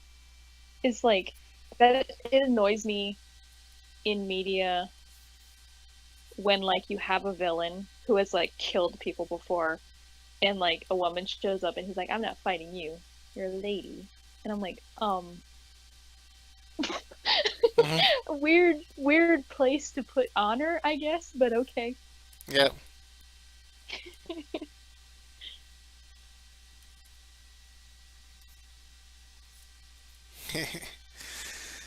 Tell that to Disney. They were the ones who will literally dig up dirt from people in the past 30 years and then fire them because they said racist remark on what they already apologized for. Yeah. Yeah, and I think I told some people this on a live stream one time, but I was, if people heard the things I said back in high school, I would already be hated and canceled, I guess, because I was shy, but I was still a douchebag a little bit in high school. I think we all were, in at least some element, just because kids are mean Yeah. sometimes. Like they're really mean. Hmm. Even when we don't mean to be, we're still like jerks. It's true.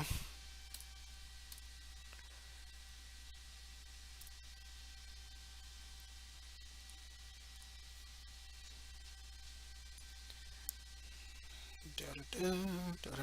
Oh, I was. This is totally random, out of change the subject or something. But I thought of a cute idea for me to for me to make in the future. What if I were Okay. to like? What if I were to make Jeff and Taylor's yearbook? That would be so cute. Yes. Hmm. I love that. What would be their honorifics? Like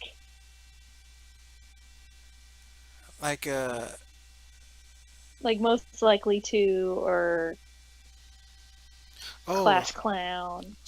like superlatives.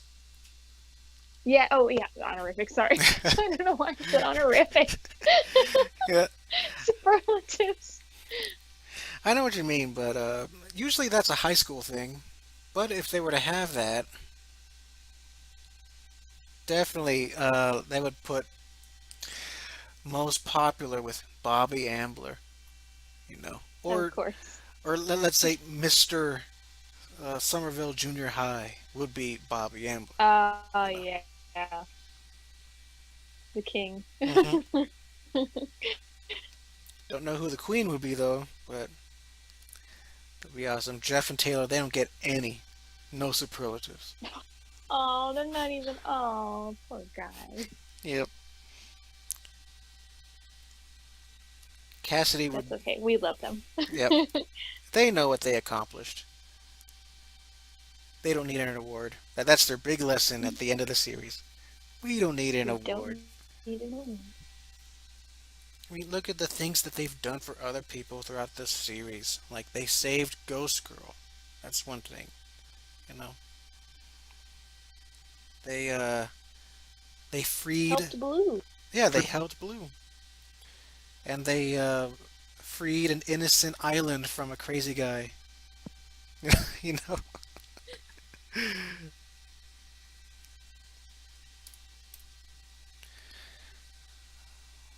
Hmm. Hmm. Almost done with this. Almost done. And then after we're done here, I can sketch up a little request from you, and then that'll be the end of the stream.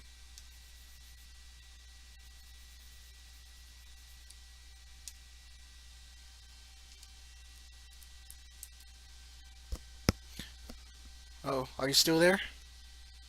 I'm still here. My headphones died, so I had to put them on Oh, charge. okay. I was But I wondering. am.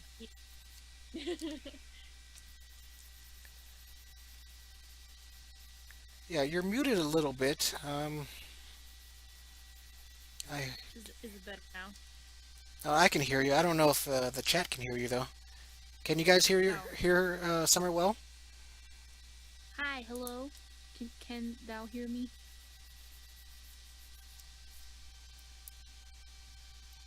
I may have to raise the volume up if they can't.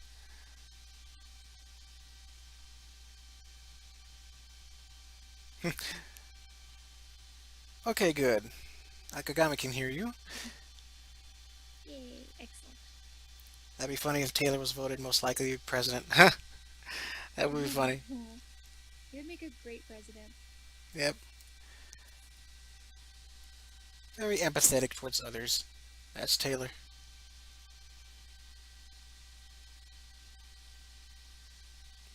If you can't hear her, then I might as well raise the volume to max. But I gotta remember to turn it down when I do the outro.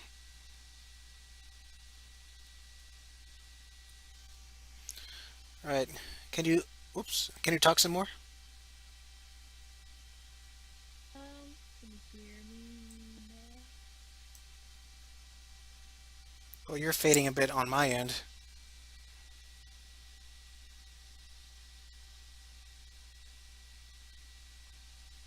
Now. Hello? I can hear you a little bit, but I raised the volume to max, so you're louder than me. So let's see if it works. I mean, we're almost done with this stream. It'll I'll be just okay. talk a little softly. Okay. Let's see. Here we go. I'm done with Jacob. Yes. He's looking real cool. King. Yep. Let's see here. I'm gonna open up the sketch dump. This is the 17th sketch dump. Oh yeah. And I know you love my sketch dumps. They're so good. Hmm. I love all the doodles. Yes.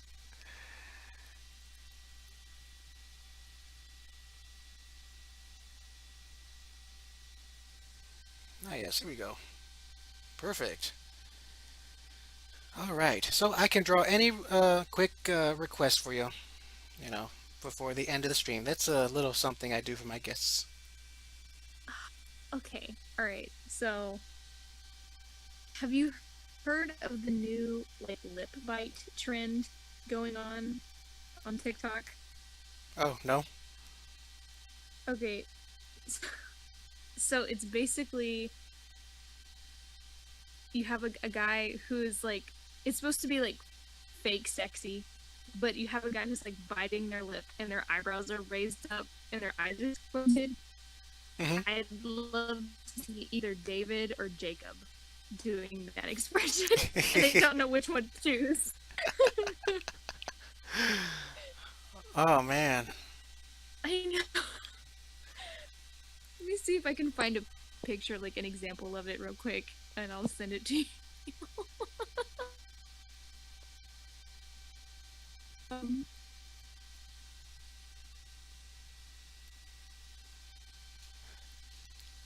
Let's see. Yeah, if I have a reference, most likely I can draw David with that facial expression. That seems like something he would do.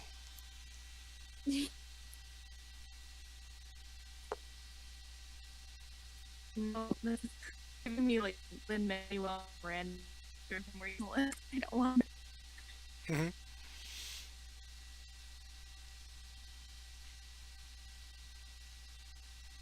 Anyway, I'll start it. I'll start on it right now while you look for the image. Okay. Why is this not coming up?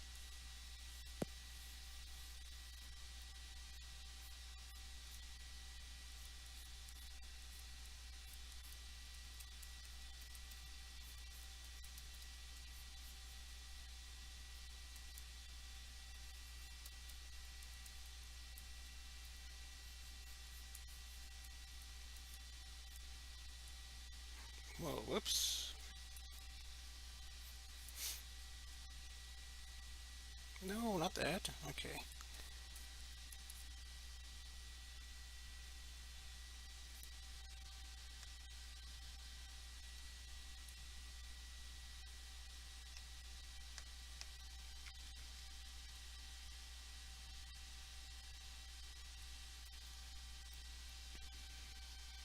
Man, the stream is so quiet I forgot the music. There we go.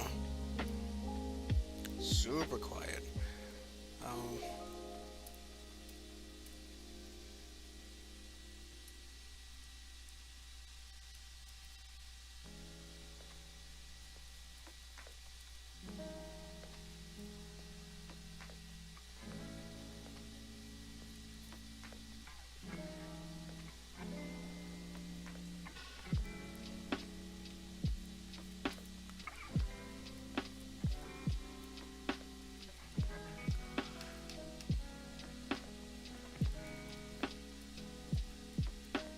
Sure, Jason sent it to me. I can't. Go, bro. Yep, you found a reference? I won't. Just really fast because I couldn't find the right picture. So I'm using. Okay. Well, I'm just drawing my best from what you described from me to me. So it's David looking like a dork, trying to be all sexy.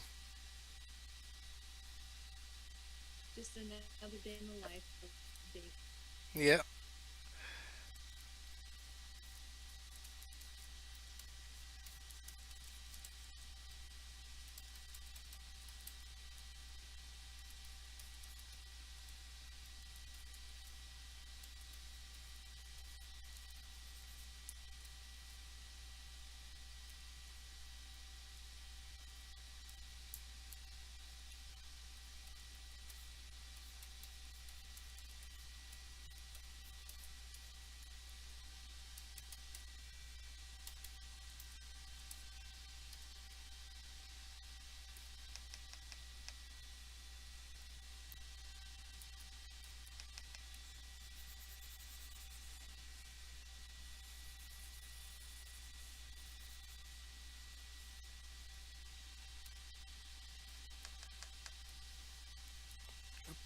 Too dark. I want to be lighter. There we go.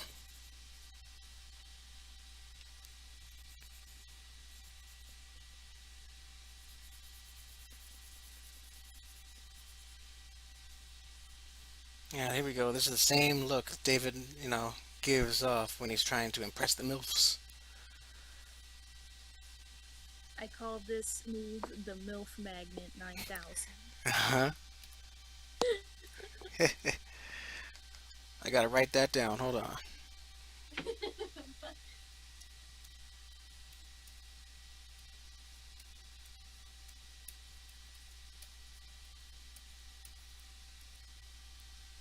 So ridiculous. Oh, yeah. Just give it closer to him. There we go.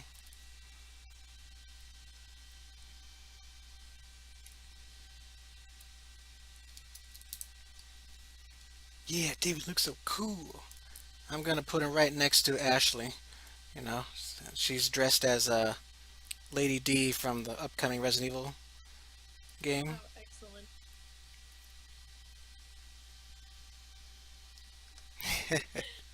This is beautiful. I want this framed. Yes. Thank you. Yep. So, yeah.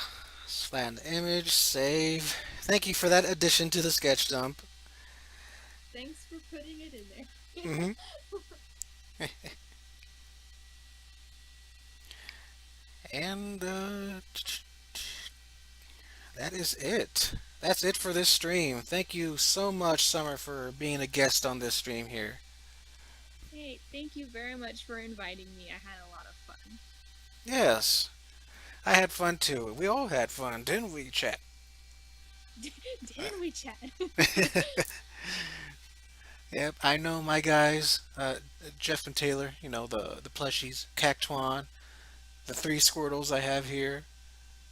Uh, Egg, Fat Gum, and my producer. We all love guests, and we all had fun here. We have fun here. Yep. Yeah, this is awesome. I love this. It's so weird being on the other side of it. I'm used to just listening in. Yeah. Hey, it's cool though, and it's nice to interact with fans and longtime, online friends that I've had. Yeah, brother. hmm Hopefully, I can talk to more people. But yeah, whenever you have the time, I would love to have you as a guest again. I'd love to. I'd love to be on here again.